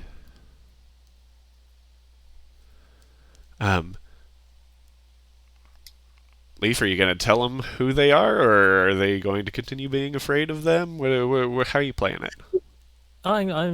You know what? I think I'm gonna let the situation simmer for a little bit. How are you letting it simmer? Because I'm they just gonna keep literally asking them. just pointed out people behind you. I'm not even gonna turn around. Okay.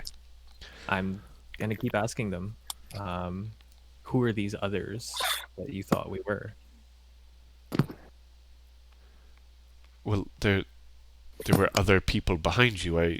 I'm trying to tell you that there's more people coming up behind you. Unless is this your group? It's a very eclectic bunch.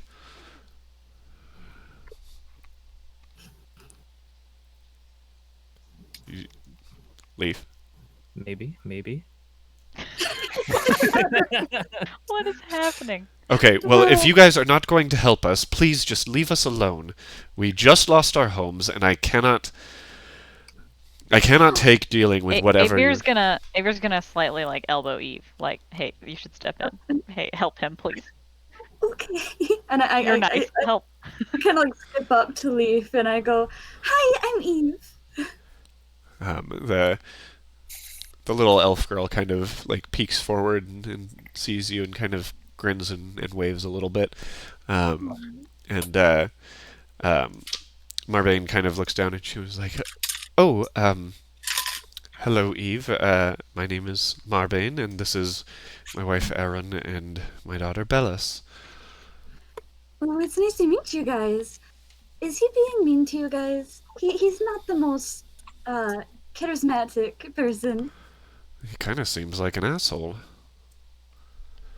Oh. We're just trying to kind of make our way through, and we just lost our homes, and Where at? we're not really used to traveling through the woods. Oh. So if we were rude as well, I do apologize, but it's been a trying time. Um, but what since there does seem to be a group of you, we come from Dunir. It's a very small village, probably about another 2 or 3 hours to the east of here. Um, Last night there Oh. was that wretched storm, and during the storm, it wasn't enough to drown out the screaming that came from the royal cottage. And as soon as that first shriek came through, it people broke into our houses and started trying to kill everyone in the village, and they set fire to the insides of all of our cottages, and we were we we escaped because we heard the sounds at the cottage next door to us, and you guys start to see that he gets like very visually distressed, just reliving all of this that he's been going through, and continues on and is like, I just I don't know if there are any other survivors there, but I'm too afraid to go back. I'm so sorry to hear.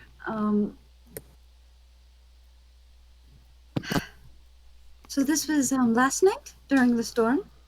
Yes, it's one of the worst we've had in a long time. Well, I guess you gotta keep optimistic sometimes and just be thankful that you guys were able to escape with your whole family. We're not hunters. We're fishermen. We're not quite used to trying to rough it, so to speak. I'm gonna hand him my pocket bacon. Your pocket bacon.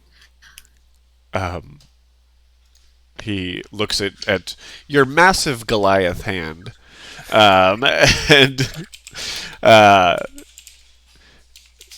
reaches. Make a persuasion check. It's pretty low, Oof. you see. Oof. That doesn't matter. Okay. That's a 9.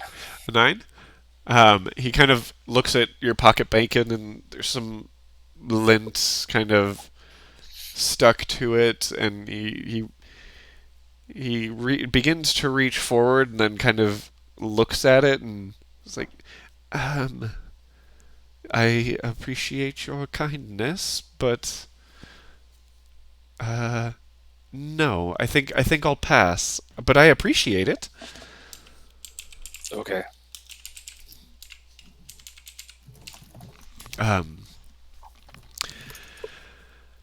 And he kind of looks around and starts saying, "Well, we were planning on traveling to Paranth. as that's the most nearby city. Do not go there. He kind of looks at you and, but, um, why not? It's the Because nearest city. hit the fan, so to speak. What is a fan? No, I'm just kidding. Oh, it's like it's a folded thing, and you like open it up, and you fan yourself with it. Oh. Okay, I understand. But wait, what? How? What has happened to Paranth? Everybody's dead. No, not everybody. He kind of Everybody but those blue fucking soldiers. Or at least that the blue soldiers don't like. Is dead. the people of Aderlan. That's who we saw in the village as well, Yeah, they're a bunch of assholes. along with some very dark things.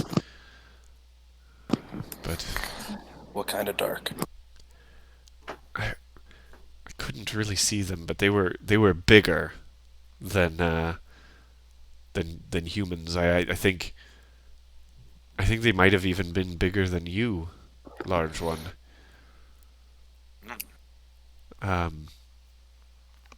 But they had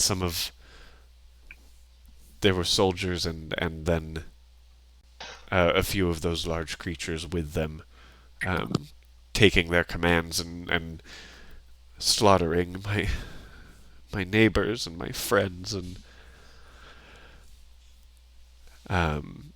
you kind of see Bellis kind of hide behind Aaron a little more, just in absolute fear of everything that has happened to her recently. Now, You said you heard screams from the royal house. well, our home is very close to it. I feel like that's where I heard it from. Like adult screams or children's screams? It was a woman. There haven't been like children around for a long time. I know the princess was there, but she's nearly a woman. Wouldn't classify her scream as childlike. So we should probably go check that out.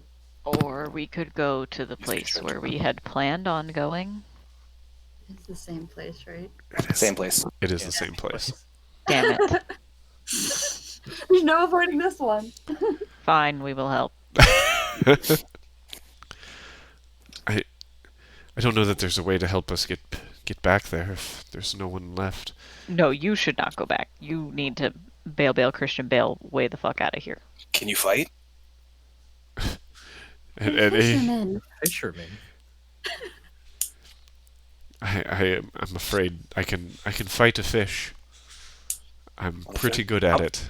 I'll look at everybody in the group, be like, I mean, everybody in my village, who even the fishermen fought, be like, oh yeah, you should leave.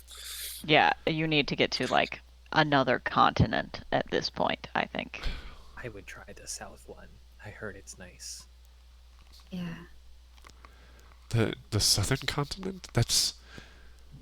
That is weeks of travel from here, and I'm with my youngest daughter here, or my. That is weeks away from danger. Mm-hmm. This continent is not safe. You realize I would have to travel through Outerland to get there, right? Okay, you know what? Then come with us and we'll figure it out. Or hey, look, I found a cool ass tree that's near a river, so you can fish, and then you can sleep in the tree, and you'll be fine. Maybe. I mean, Probably. potentially fine. Kind of. Finer than here, where we found your fucking campfire. You're soaking wet. Yeah, you should go sleep in a tree. I mean, that sounds weird, but it's a good thing. Kind of looks at this woman who has her hood up and covered in a scarf and looks at Avier and is like, "You're helpful, I guess." I'm old, okay? I don't have patience. But what does Avery actually sound like with a scarf over her face? Look, I'm old and I don't have patience, okay?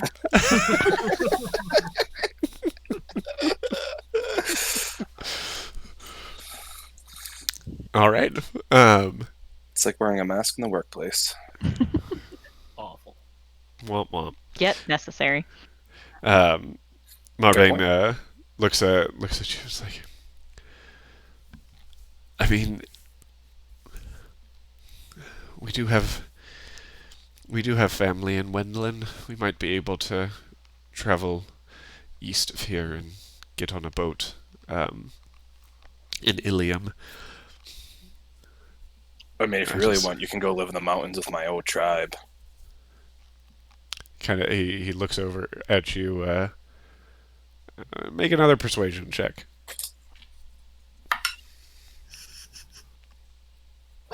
6. 6.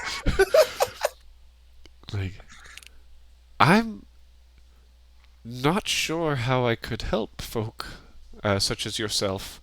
I would likely have to catch a lot of fish just to earn my keep.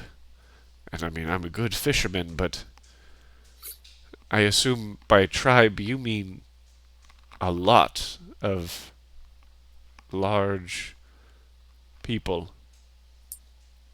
Yes. It might not be the best place for us. It's And also pretty cold, and if you're cold right now, then it's probably not the best choice either. well, I mean, we're used to cold. We're just not used to cold and wet. Donier is pretty cold all the time. But we're just not good at the whole survival thing, I guess.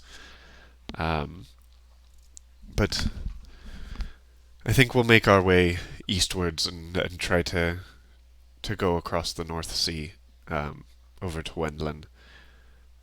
Like I said, we do have family there, so we might be able to be safe there again. But if you do go to Donier, just use caution. I am not sure how many people might still be there, and if they are friendly or not. And as he finishes his statement, he kind of finishes unrolling some bedrolls to sleep for the night, as it is now getting pretty dark.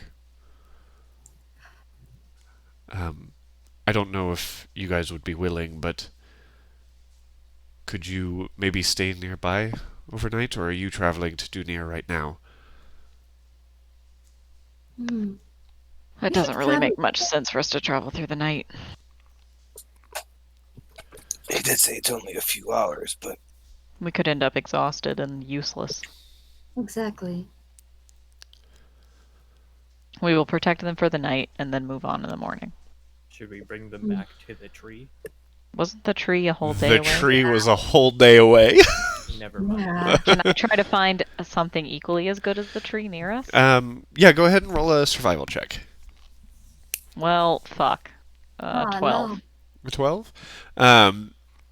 You look around. Their spot was pretty obvious, as you were able to pretty easily spot them while you were traveling.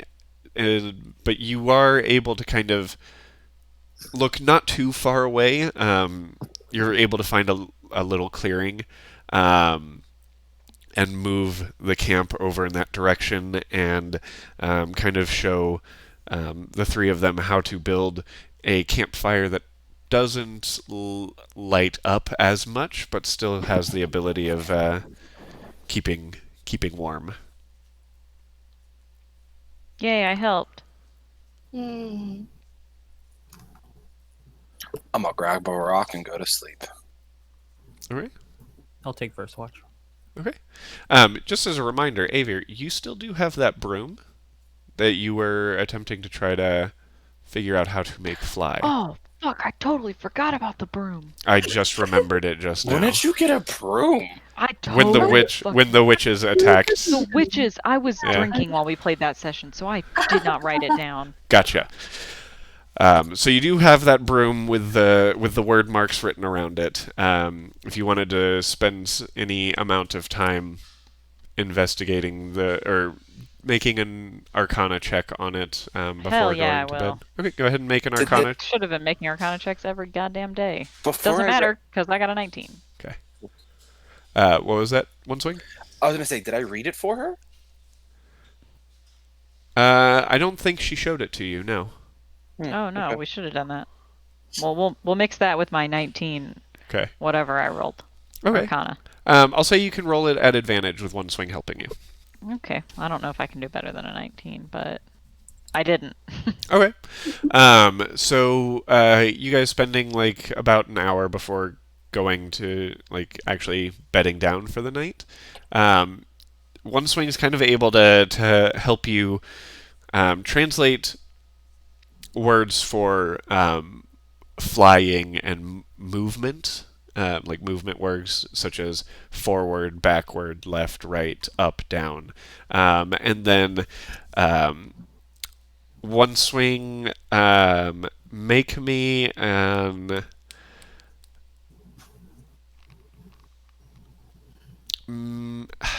make me an Arcana check at advantage since you are very familiar with word marks. Okay, cool.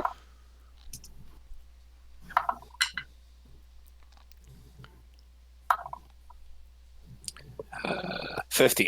15? Okay, that is enough. There is one word mark that you find that you tell her there's not really a word in common for it, as it is a name for someone. Potentially the name of the user of the broomstick, to only allow them to be able to fly on it. And that is about as far as you get through the night. You imagine if you can learn how to translate your own name into a word mark, that you might be able to realign this broomstick to favor you over the original writer. Okay, cool. Anything else you guys would like to do before going to bed? I do. Okay. So about how old would the young girl be? She is, I mean, in the sense of a human, probably in her early teens. Early teens. Okay. I'm just gonna for like the hour before bed, just kind of like keep her company, you know, and maybe do some prestidigitation tricks just to kind of make her laugh and enjoy someone's company for this Good. awful time. Go Yeah. ahead and make a performance check for me. Yeah, buddy. Finally, I perform after all these sessions. Oh, that rolled straight off my desk. Love when that happens. That's a 17. 17? Yeah, you're definitely able to kind of you get some laughs and chuckles from her, and you do see some genuine smiles coming from her, and you definitely feel like you were able to keep her a little more comfortable. And as it gets a little darker and some of the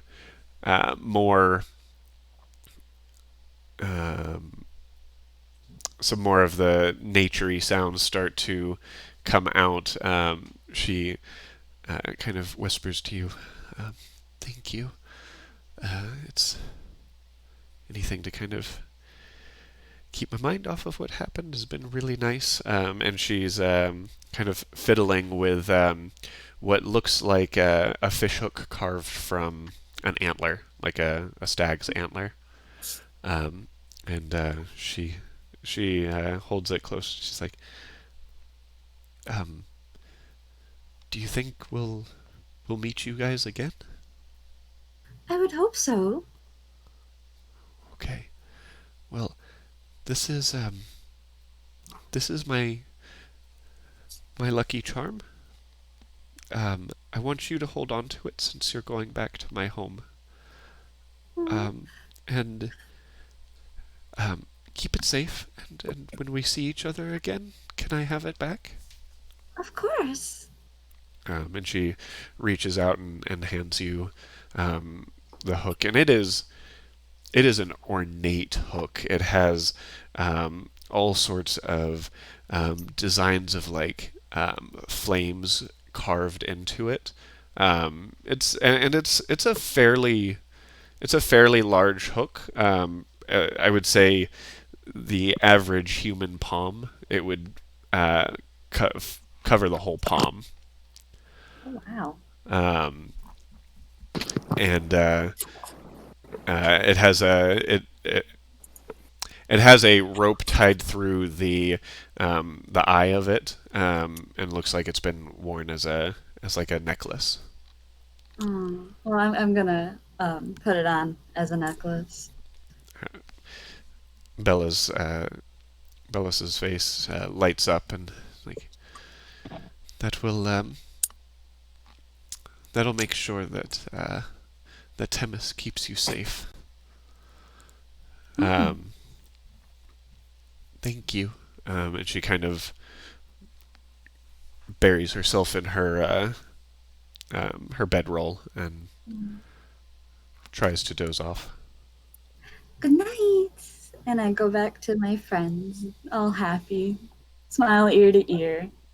As this was going on, I want to say, because I didn't think about doing anything like this until now, I'm going to offer the parents a shot of moonshine. Help them sleep a little bit better, since we are the ones protecting them for tonight. Okay. They look at Is it the bottle of and moonshine that you were given empty? Or no, I have he one. has his own. I have a full one. Yeah. Odo gave him his bottle of shine that was empty. And then, so you walk forward and go ahead and roll the strength check to open the... Dirty 20. Yeah. Pop it right open and hold it in front of Marbane and say and offer it to him. It'll burn going down, but maybe it'll help you sleep a little bit Roll another easier, knowing that we're here to help. Roll another persuasion check. I'll give you this one at advantage. Because he's offering booze. Because yeah, everyone likes booze. 15. 15? That's enough. He reaches forward and takes a swig and okay, well, he takes a very hearty swig and just and doesn't seem to be to have any kind of issue with it at all. He's like, that is strong. But is that the best you've got? You got stronger in your home? Because I'm going there. If anything's left, you check my cupboard for me, and you'll find some pretty good ales in there, but no shine, unfortunately. I'll take a look. He rolled natural 20 on his con save. Nice. And he's like, thank you again for staying nearby for the night. It means a lot. And he... We're always happy to help, and some of us are always ready to fight, so... Right. Leaf, you said you were taking first watch? Or was there anything anyone else was wanting to do before? Bedding down. Nope. Alrighty. Yep, I got I first mean, did we get... Sorry, just want to confirm. The only information we got from them was that they live near the whoever runs the town they're from, and they heard screaming coming from the So they live that in home. Dunir, which is the village where the royal family has a summer cottage. Right. There's And they not heard necessarily screaming from the correct. home of them, and they knew the princess was home. Yes. That's all the information we got from them. That's really all they have to offer. Is that the deal? They also gave the information that they did see Aderlanian soldiers with large creatures with Right. them attacking the homes in Dunir. Right. Okay, cool. I just wanted to make sure that we had like a summary of everything and I didn't need to grill them for more info. Okay, thank you. You are welcome. Oh yeah, this poor traumatic family. This experience has been That's- so horrible. I'm gonna go grill Well, them. That's the thing is I don't want to ask them more questions than we have to. So I was like, I just want to sum up the information we have so I don't have to be like, wait, tell me more about these people you saw rip apart your friends and family. So anyway, I'm done. All We right. can move on. Alrighty. Leaf, you said you were making your first. You were taking first watch. Yes. Go ahead and roll a perception check. For I've- my perception check, I got a 17. Okay. 17 perception. You see some of the various woodland creatures and small fae that live in the woods flitting about. And off in the distance, a little bit closer to where you guys found this family, you see a faint light that is kind of like a flame begins to come a little closer, and as it does, you see this large, massive stag. And I'm talking a bigger stag than any stag that you have seen. About 2 to 3 times the size of your average one. Yeah, close to the size of a moose, I would say, but still built out like a stag,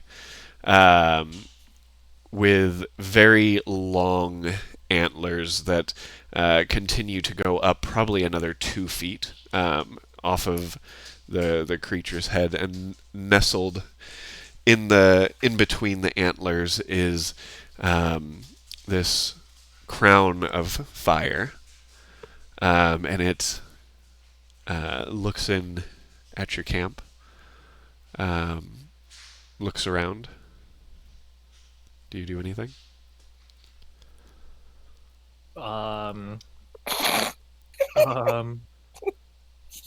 We're talking to like fucking Princess Mononoke, Guardian of the Forest. Yeah, does its face look like a person? Its face still looks like that of a deer, Oh, lame. and I'm I just do gonna, not like, know kinda your smile and wave reference. at it. So you You've never seen Princess Mononoke? nope. I haven't either. Oh my god. We have to end this right now and everyone has to go watch it and then we can start again. Oh, I okay. haven't seen it either. Oh my Oh god. my god. Uncultured. If you have not seen every Studio Ghibli movie, you're wrong. Okay, so looking up a picture, yeah, probably about that size, but not with the creepy baboon face. It's a wise face. That's Yeah. fine. You smile and wave at it. It bows its head forward towards you and leaps into the woods and heads southwards. Man, it's a good thing One Swing and Odo didn't see that because they would have fucking killed it. That's what Odo saw in his dream. You don't know that. Yeah. Yeah, we don't know that. So your watch. He was there. Wait, do we remember what happened in his dream when he saw that? Well, we didn't. he You didn't guys tell didn't anybody, dream so- it. Right, but I would just love to know for my own personal use what that premonition was like. It's fine. We'll probably die in the morning. The stag was the good thing. Oh, okay. Hey, we're saved. Yeah, and your watch goes by otherwise uneventful. Leaf. Um, who would like to take the second watch? I can do it. Oh, no. One swing can go first. I was just gonna say who's Leaf waking up. Oh, I'll go. That's fine. Okay. Go ahead and make your perception check. Goddamn. Can I persuade the forest to not hurt me? Right. Actually, Roll for my perception's perception. better. Oh, fuck. 10. I kept saying persuasion for one swing doing all of these things that I just barfed perception. 10. Nothing out of the ordinary happens during your watch.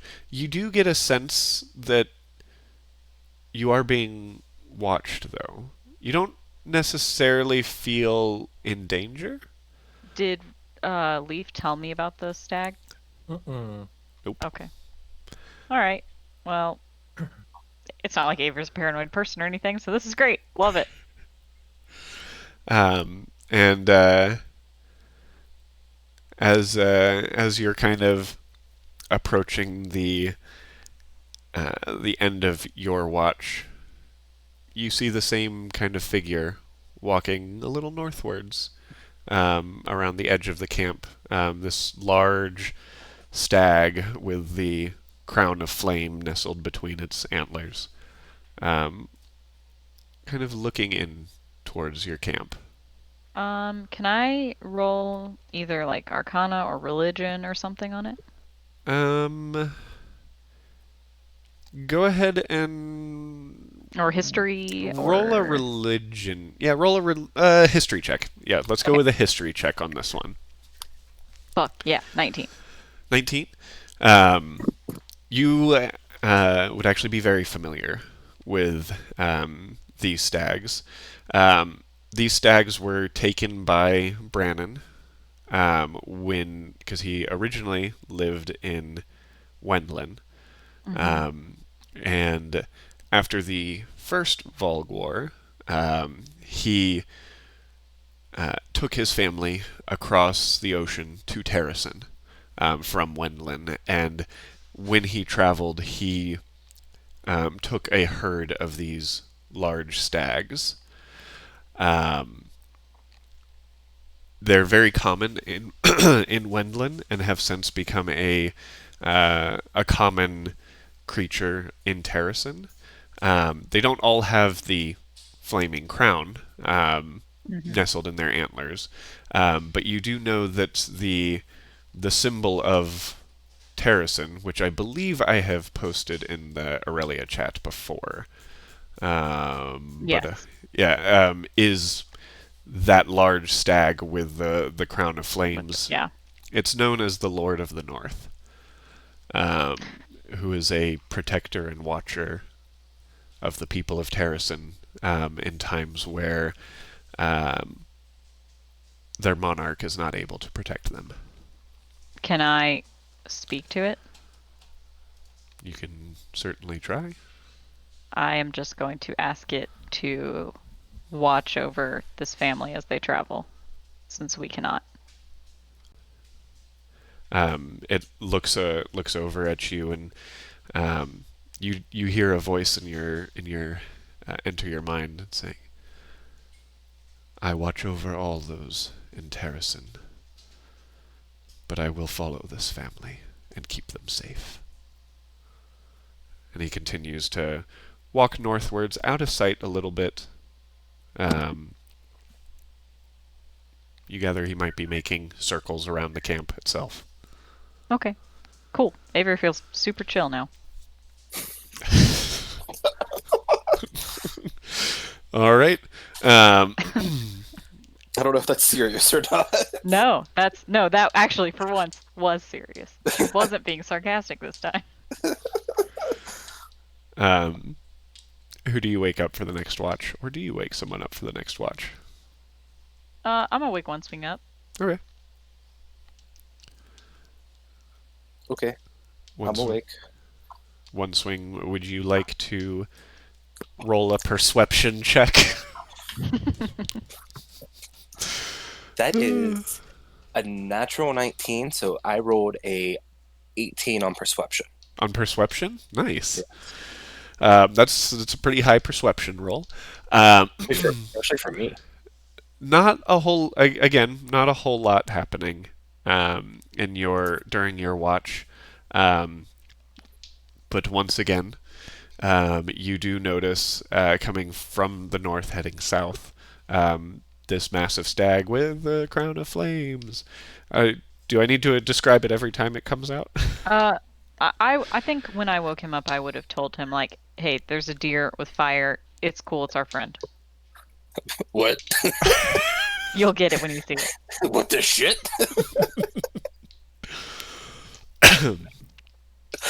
Okay, so I see it. Yes, you do see it. Okay. Staying It is- again I'm along tr- the edge of the woods, not coming too close, but probably about 30, 40 feet from you. I'm trying to remember. Did Odo tell me that he saw this in his dream? So, I don't remember if Odo told you this or not. I don't think he did. Cam. No. So here's the reason. To be 100% honest, Because- I have to call him. Rachel's playing Animal Crossing and is on a voice call, a video call right now with Casey, Cam's wife, and Right. Cam's probably right next door. I could ask. So, Cam had this dream while you were playing as Odo, and then Oh. I played as Odo the next session, and Odo Oh left. God, we're so dumb. We're So- so dumb. By weeding He- you. Well, no, because I played Odo after, and I don't recall Okay. telling you as Odo. And I don't That recall he- saying anything as Odo. No. So, I'm going to say that Odo did not tell you about this stag. I'm gonna go try to pet it Oh my god. Yes. very calmly, not like threateningly, obviously, but like with my hand out, like reaching for it. Okay. During- So you begin to approach it. As you get closer and closer, you start to realize how fucking huge this stag is. Because where you stand, you're 8 feet tall. You come up to about the neck Ooh, of this stag. God damn this to be my battle horse. As you approach, go ahead and roll an animal handling check for me. Hey, you need kicked, but for like 1,000 damage. 18. 18. As you get closer to it, you hear a voice enter your mind, and it kind of chuckles and is like, "You're a very curious one, aren't you?" What the shit?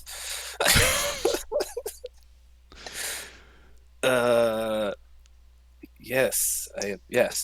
Yes. Your friend Glad that- is safe. Cool. Can I He's- still pet you? And he kind of bows his head down. You not like antlers forward, but like extends his neck so that his head comes closer to. I'm gonna give him some good ear scritches. And you see that he kind of like leans into it a little bit, almost smacking you upside the face with his massive antlers. But kind of stands back up straight, very tall. The head is probably a good foot above your head, and then the antlers extend another 2 to 3 feet over that, and this crown of flames that is nestled in between it is huge. It extends the width of the antlers itself. Doesn't touch the antlers, but is still in between them. But is probably a good 1.5 feet in diameter. Big ass crown. all made of fire. Oh, made of fire. This is dope. And And then I pet it. and he continues to walk southwards. Before he walks away, I'm gonna, assuming Ava would have said he's chill, he's here to protect them, and I'm gonna say, like, as he's walking away, at any point you're sick of this and you want to fight, it would be an honor to ride you into battle. You hear a chuckle in your mind, and it's been a long time since I've had a rider in a battle. Not since the days of Brannon. And continues walking into the forest. One swing takes the first mental Evernote ever, which is who is Brandon and how do I become like him? Brannon, I would say you would remember Tristan saying Brannon was the first king of Terracin about 3,000 years ago. Okay, I'm gonna get more information off of the spoopy magic lady because she seems to be good with history things. Okay. And that ends your watch. I'm not going to wake anybody else up. I'm gonna let the little one. Oh, do you want to be woken up? I'll wake you up if you want to be woken up. I was trying to be nice Nope. and let you sleep. Okay, Hold up. You don't know if she wants to be woken up. You just said I'm not waking anybody up. I want to Correct. cool dear. I hate you guys. I want you to sleep. I appreciate it. Fuck. Okay, I gotta sleep. Happy that Odo is safe. You guys finish your long night's rest, and wake up to find Eve. You wake up first, just noticing. Wait a second. Wasn't I supposed to take a watch last night? And as you wake up, you look towards the south and see the stag in the woods, looking in at the camp. And Hello. it bows its head down and turns back into the forest and walks away. Goodbye, Mr. Dearman. Bye-bye. To which everyone's awoken by the sounds of "Goodbye, Mr. Dearman. Bye bye." Wait, he's back. I thought I was going crazy. I pet him. You pet him? Yes. Are you disrespectful? He bowed. Hey. He gave me his head. I'm just We surprised you talked. didn't fight him. Sure, at least you didn't fucking kill him and eat him. I'm surprised we didn't wake up to you cooking him. We had a nice chat. I have a Safe. stat block. It wouldn't have been pretty. I'm sorry, you had a nice chat? What did you guys talk about? He told me that Odo is safe. Ugh. He let me pet him. And Avir, who's Brennan?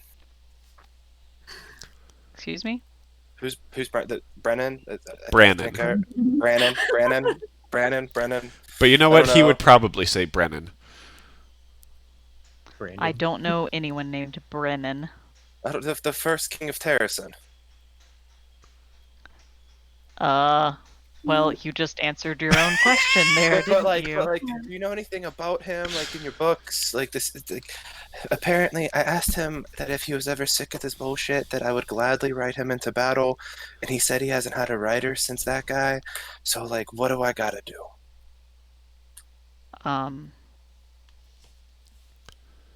I don't know if I'm supposed to know the answers to this, Ben.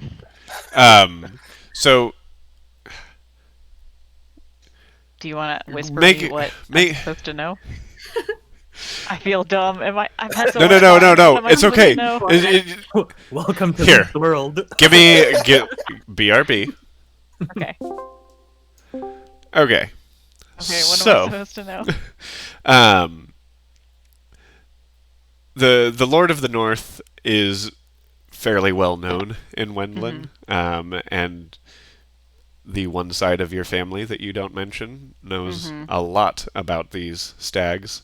Yeah, I And assume so. this one specific stag um, was one of um, the Queen Maeve's prized possessions that Brandon took Oh. and brought over to Terrason, and became very close with Brandon himself. And when the Second Volg War happened, the two, the Lord of the North and Brandon, did ride into a battle to fight to the death, essentially.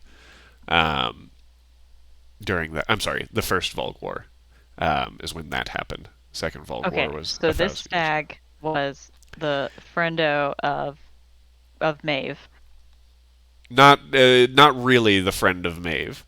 Oh, okay. Wasn't particularly enthused with Maeve. Happily Oh. went with Brannon. Oh, okay, I see what you mean. Yeah.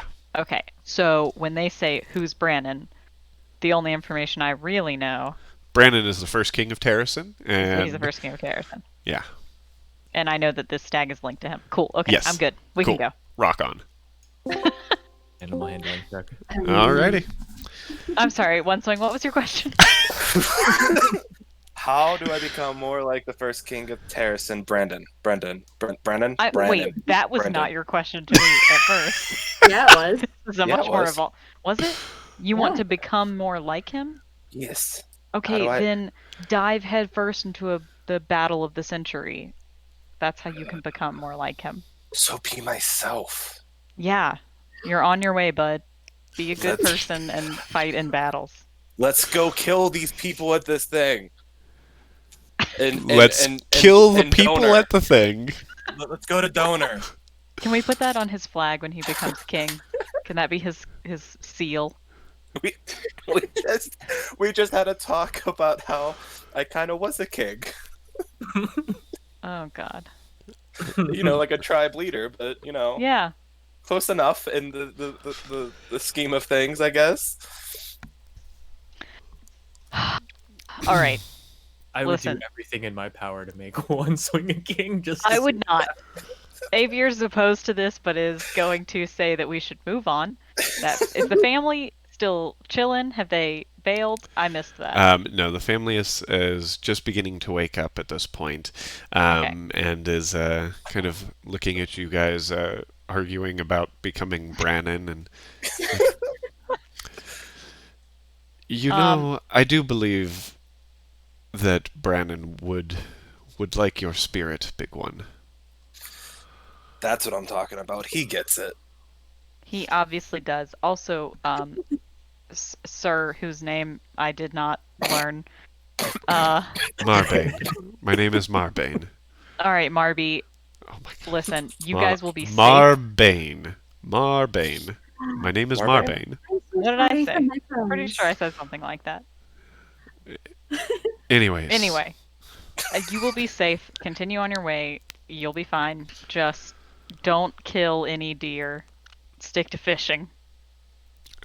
Well, I mean, I would not kill a deer. You Good. You have the stag. The Watch stag will over you. protect you. He kind of looks at you guys confused, but says, "The stag will protect you too." No, it's not a. no, It's no. not a Catholic thing.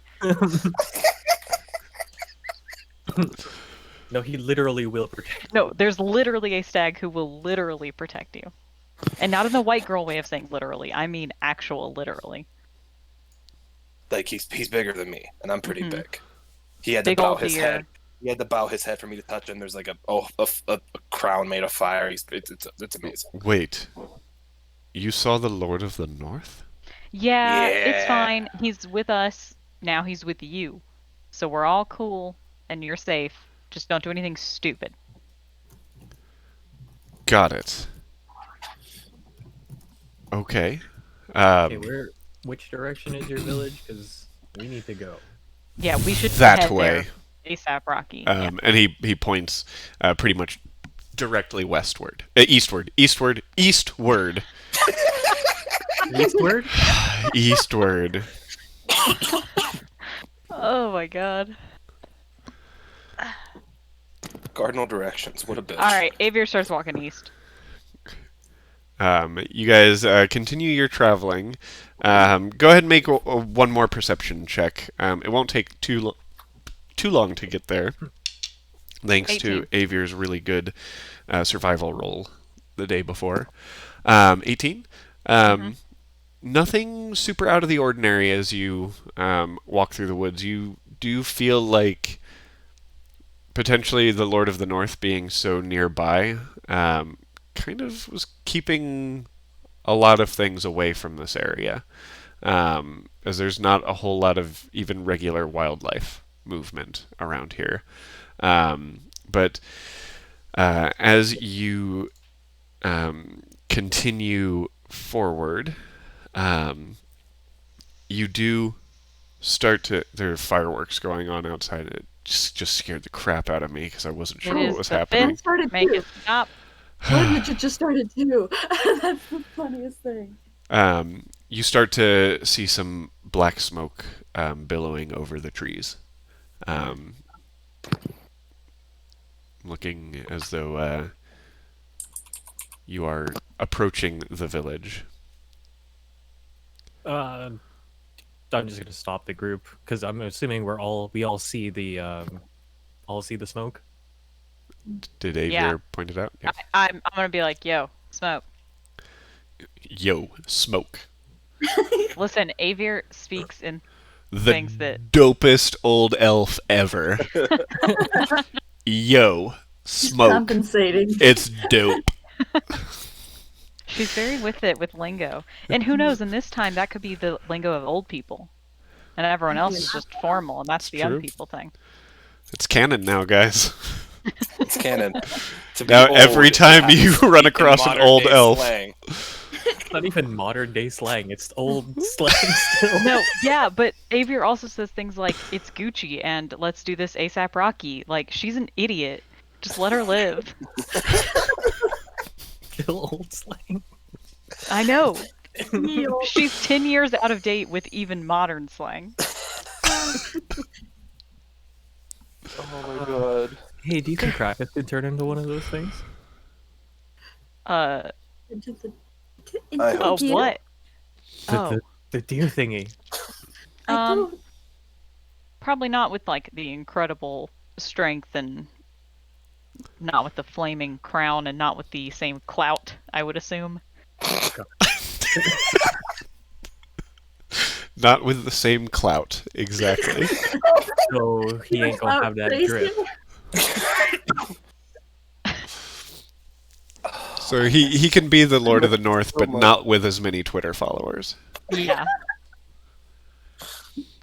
Not with all the He's all bots. It's all bots following him when he pretends to be Lord of the North. It's not like Lord, maybe like Duke or like a Viscount of the North. A Viscount. Or God like an Earl. damn What it. a term. Okay, guys. Okay, so Smoke is billowing from the village. We're going toward the village. I feel like if Tristan and Krakus were here, we'd stay on track better. I told you. We need them. Yeet, let's go. So Woodsing's somehow the moral of the party, and I'm the face, and I'm just like, this makes zero sense. Yeah, this is not how this is supposed to go. Leaf's an idiot. I don't know why you guys Yeah. let him talk. Avier's gonna start walking toward the smoke. Avier's walking toward smoke. Okay. Should be the Should we go stealthy. stealthily, or are we just gonna? Avier's gun walking run forward. in? I mean, I'll stealth it. That's fine. Look, stealth. I'm not stealthing. 14. Y'all 14. Okay. So everyone who chooses to stealth, go ahead and roll a stealth check.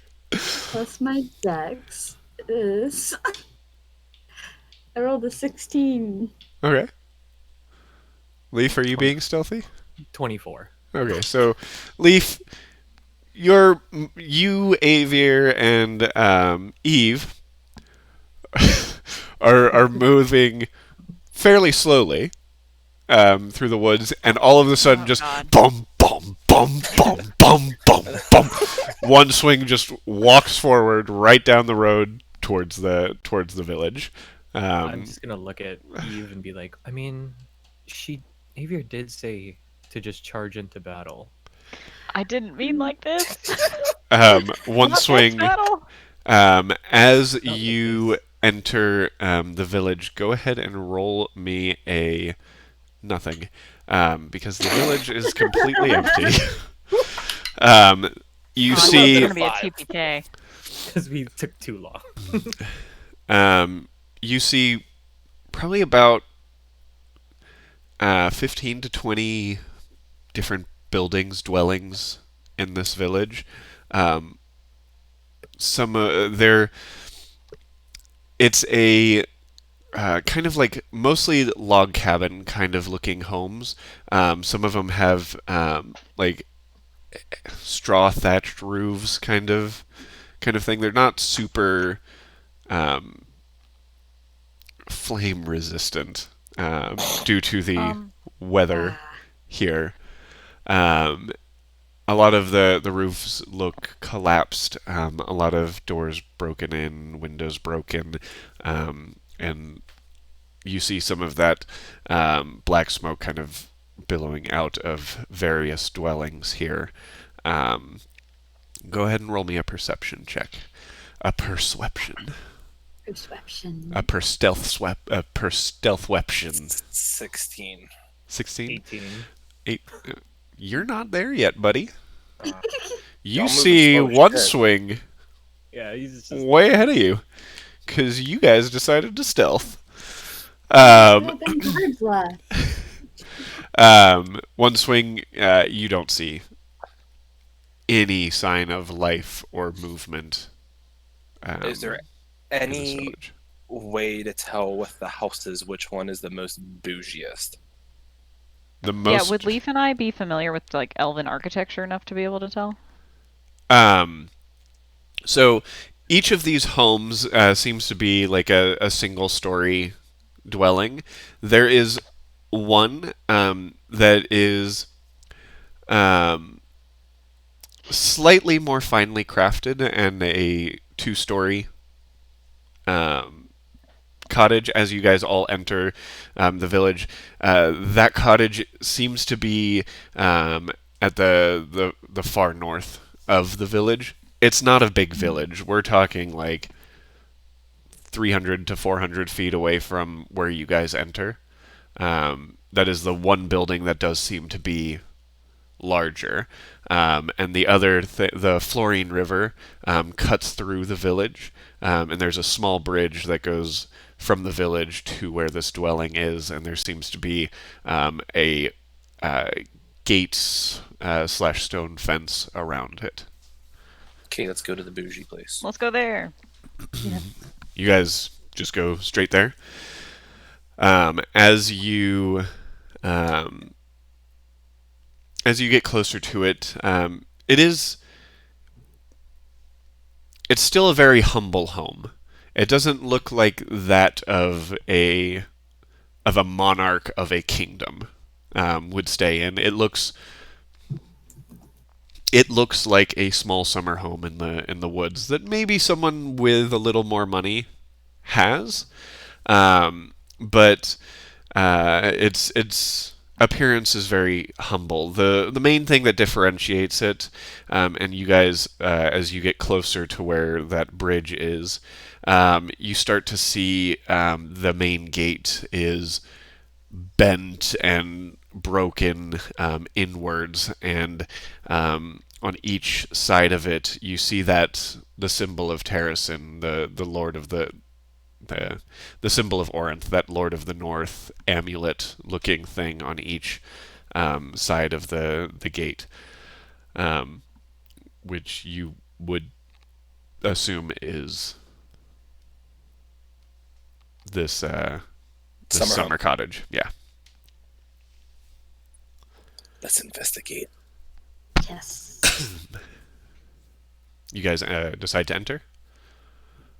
Okay. Yeah, fuck it. All right.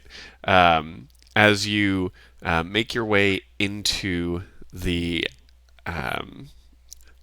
house, right outside, you see the door is broken into. It's almost completely off of the hinges. Um, and there is a dead guard in front of the door, dressed in the terracin greens and golds. Um, Very dead. You guys enter the dwelling itself, or you? I mean, can we try to do it like stealthily?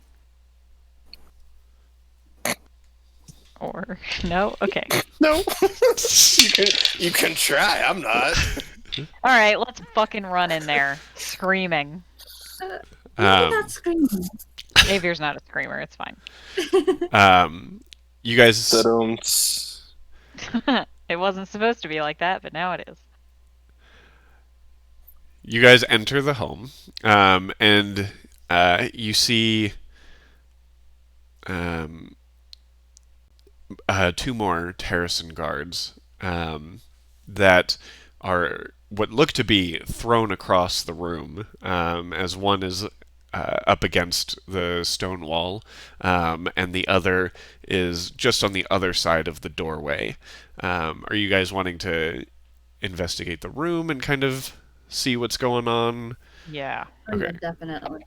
Hell yeah. Go ahead and Eve and Avier, go ahead and roll me some investigation checks. 23. 23. 13. And Avier, what are you investigating? Are you checking the bodies? Are you checking the room itself? What's? I think I'd like to know what happened to the people. It sounds like they got thrown by probably one of those whatever creatures they said were with the Outerlandian soldiers, but that's what I'm assuming. But yeah, I want to know what it looks like. What happened to the people? Okay. And Eve, are you investigating similarly, or what are you wanting to investigate? I'm going to be looking for, like, pretty much, I guess just trying to paint a picture more of what happened, see, like, what was destroyed, like, any specific, like, blood splatters or anything. She's CSIing the room. Right. Yes, fine, pretty much. So with a 13, you can't really tell what happened. More that something. Looking at the door, you see a lot of long scratch marks on it, as it was probably ripped off with some force, but with something with like almost talon-like hands. And you see similar scratches like that on some of the wood tables and chairs.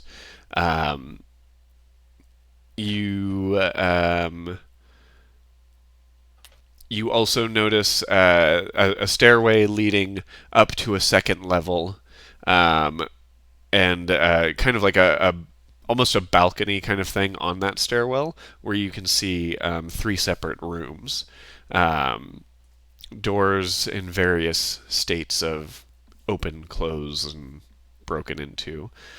That's what you can see from downstairs.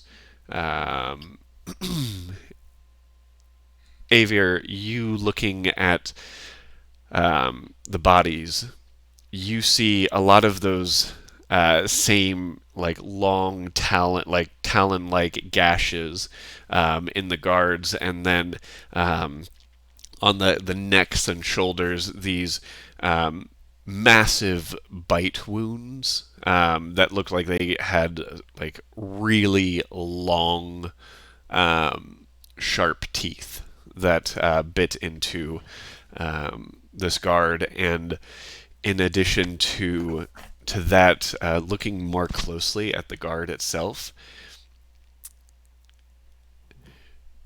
the site of the room shows that this was probably fairly recent, but the state of his body and the decay of it, it looks like the body had potentially decayed almost 20 years. Oh, that's not a good sign.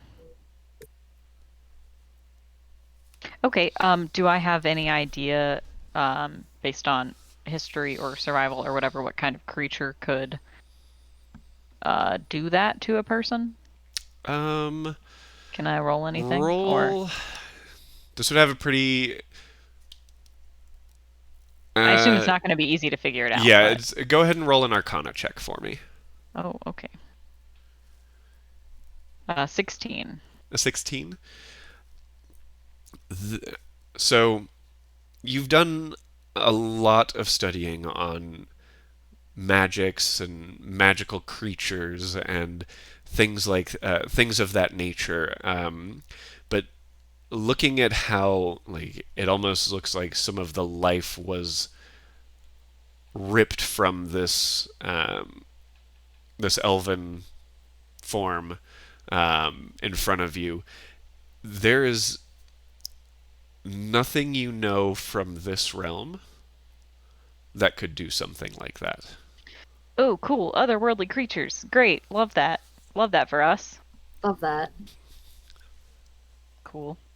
Okay. I'm going to let everybody know that. Whatever info I find out, I will And as you guys look, reiterate. I mean it's interesting because the body looks almost as though like muscle and strength was absorbed from it, as like the skin is just tightening around very thin arms, to the point where it looks pretty much bony all over them. Yeah, that's what you get.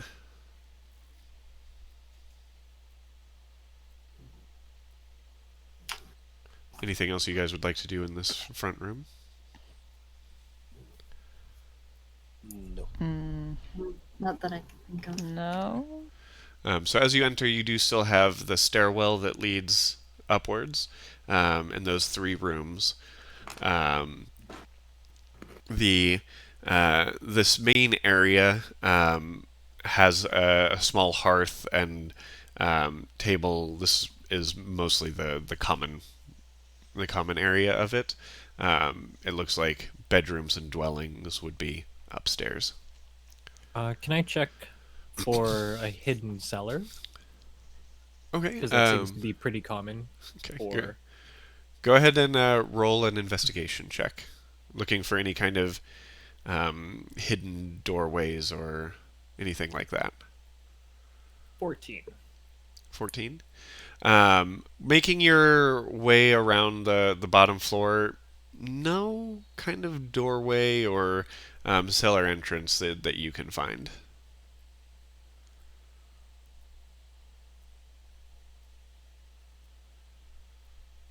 Do you guys want to make your way upstairs, or are you wanting to continue looking down here? You want to leave the house? I mean, I think we should continue to look around the house, probably. Yeah, so maybe upstairs now. Yeah. Okay. Who's working their way upstairs? One swing. Okay. One swing starts just bump, bump, bump, bump, bump, bump, bump, up the stairs. One swing. Automatically? You see those three doors in a hallway that kind of overlooks that common area. All various forms of open. The door nearest to you is completely missing. The middle door is broken into and it's left wide open. And then the final door is just kind of barely cracked open. Oh, okay. Just gonna start from left to right and check all the rooms. Okay. So the first room that you enter, go ahead and make a perception check.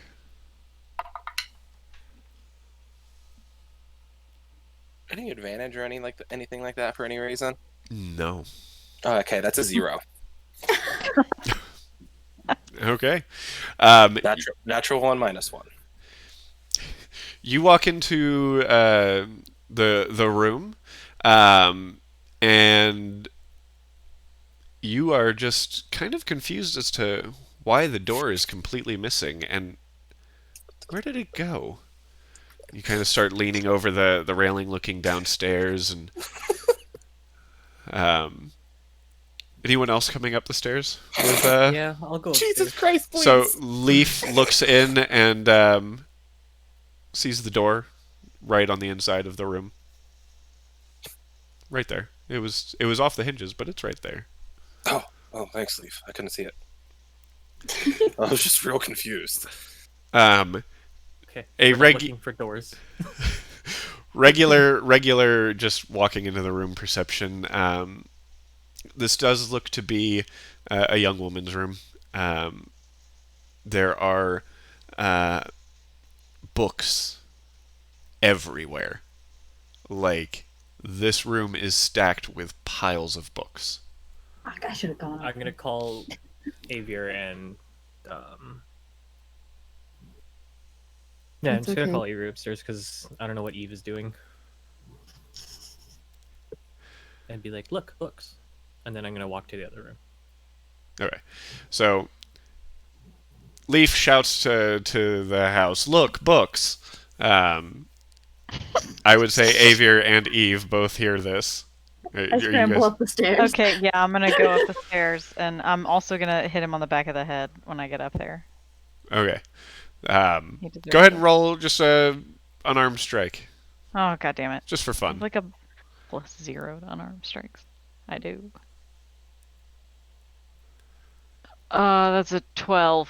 Nope.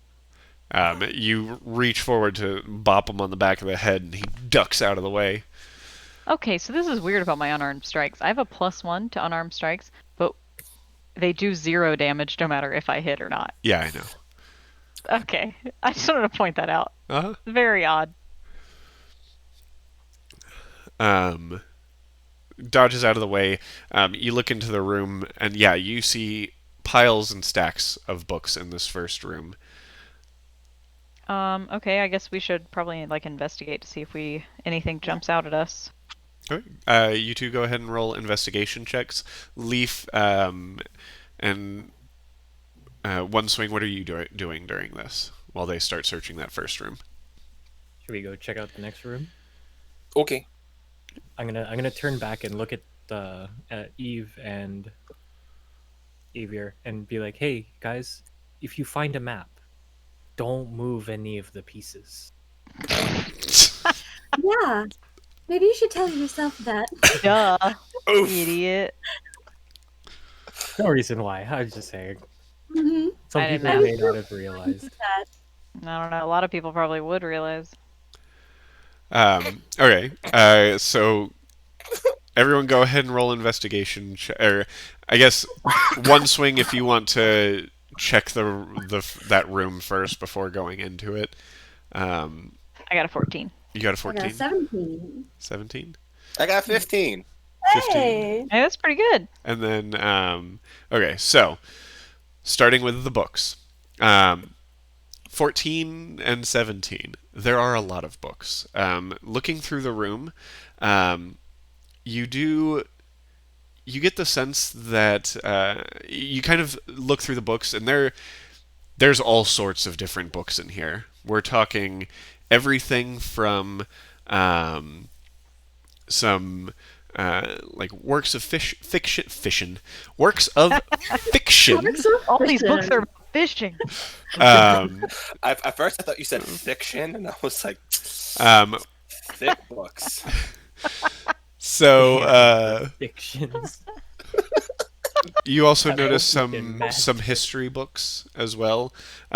Some regular like young adult smut that people like to read. Wait, what's it? Wait, YA fiction refers to like teenagers. What is YA smut? Like, you Young know, adult. Like Twilight? Sure. Is Twilight YA There's smut? some Twilight-esque novels in here. Gross. Um, I set them on fire. oh.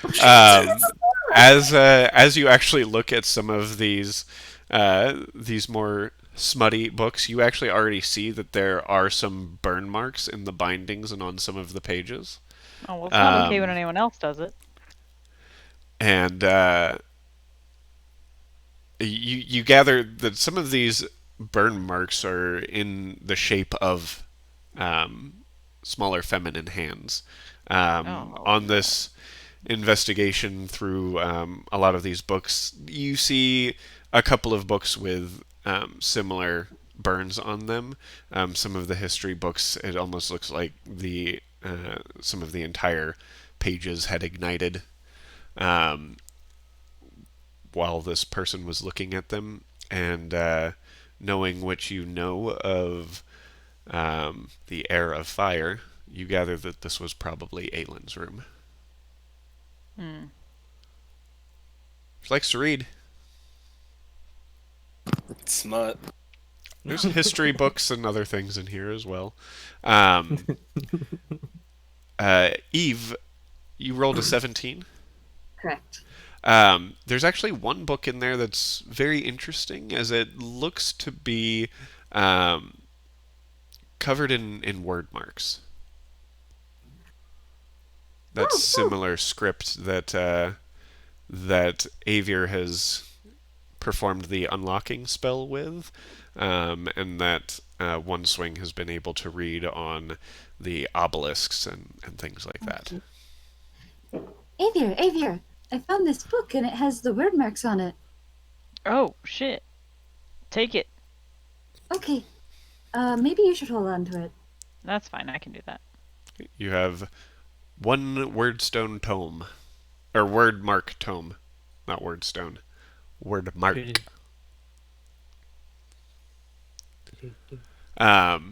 Your perception was 14? 15. One swing? Yes, 15. 15? Looking in this second room, while Avier and Eve are searching the first one, this one's a very another kind of like, it's a humble room. There's not a lot in it.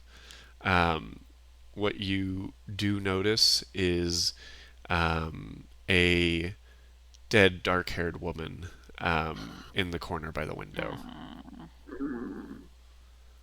Do I recognize her at all? You want to go up to the body and check? Yes. One Swing is not afraid of death. Okay. You That makes one of us. you turn the body over and see the pale face and bright red lips and dark black hair of Marion Locken.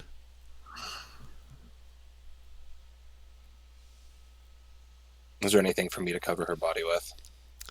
Yeah, there's the blankets from the bed and the sheets from there.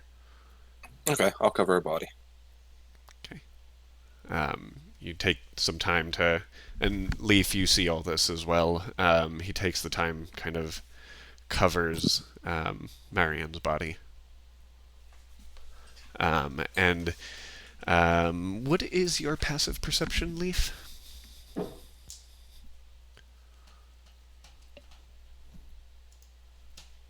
He's going to make me look it up all on my own because he's not going to respond. Is he muted and doesn't know it? He might be. He also I might just be heard his trying to voice. figure it out himself. I unmuted myself. Your passive perception is 15. You notice, Leaf, bloody footprints, small footprints leading from the third and final room into the room where Marion is. And One Swing, you see those footprints as well kind of stop at the window. I look out the window.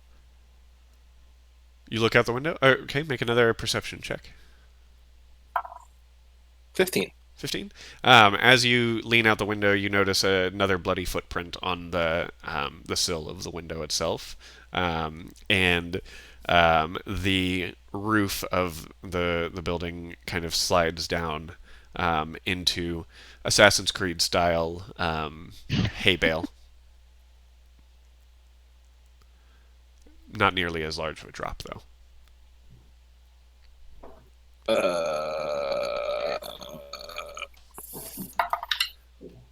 I slide down. You don't want to tell us? Nope, we want Okay, adventure. go ahead and roll me a dexterity saving throw. At this point, Leaf, you notice those footprints leading into that final room and see One Swing just jump out the window.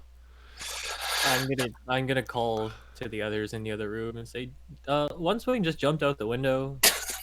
15. Do we know 15? why? Um, so One Swing, you start to try to fit yourself, your large form, through the window, um, and kind of get your leg stuck as you go down and just fall into um, the hay bale itself, breaking the wagon that it was sitting in. Oh man. You don't suffer any damage, but you did make a great deal of noise. Looking around, you don't see anything though. Going I'm off gonna of look. I'm gonna look for anything like a body, any more footsteps, anything like that. Go ahead and make an investigation check. While he's doing this, what are you guys doing after hearing that he jumped out the window? If there's nothing else for us to investigate up here, we should probably follow. There's There's- one more room, isn't there? There is one more room that you guys have not gone into. I'm gonna go check the last room. And so everybody knows I rolled to either say something or just yeet out the window, and I rolled a natural 20, which was me yeeting. That's great. Awesome. Roll to yeet. Roll to yeet. So what did you roll investigation? One Swing? 17. 17. You do notice footprints running into the woods towards another branch of the Florian River. They are small and light, smaller than what Marion's feet would have been, or any, male elf. Potentially a young woman's footprints running. Leaf, you're just walking into the third room. Yeah. Before I go to that other room, can I stick my head out the window and just yell at One Swing to stay there and wait for us? You're gonna yell. Yeah. Oh God. Okay. So you guys all of a sudden hear Leaf's loud voice saying, "Wait there." To One Swing. Now fireworks are going off now. Yep. Welcome to So hell. Leaf, you walk into the third room.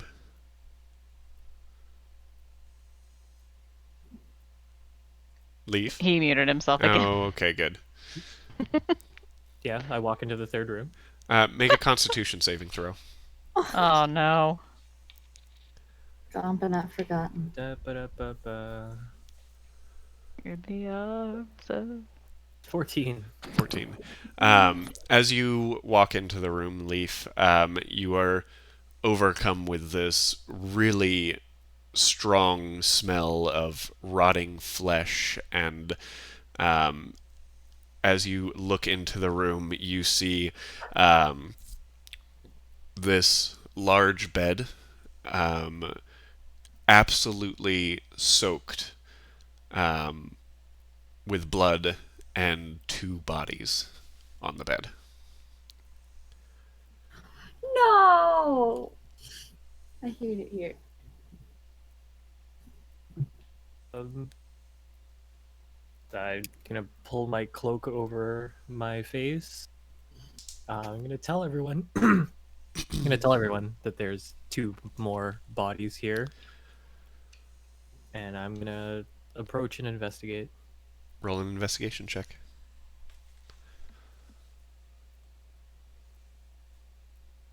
That is a 17. 17. You pull back the blankets and turn the bodies over, and with your knowledge of foreign royalty, you recognize the body of Ro Galathinius and Evelyn Ashriver. Absolutely like a their necks slit completely open and just blood poured into the bed overnight. It looked like it was a very silent and quick death for them. But what you do notice is the window in the room next to the bed was open, and there looks to be some movement in the center of the bed, where a smaller form potentially got out of the bed and ran out the door into the next room.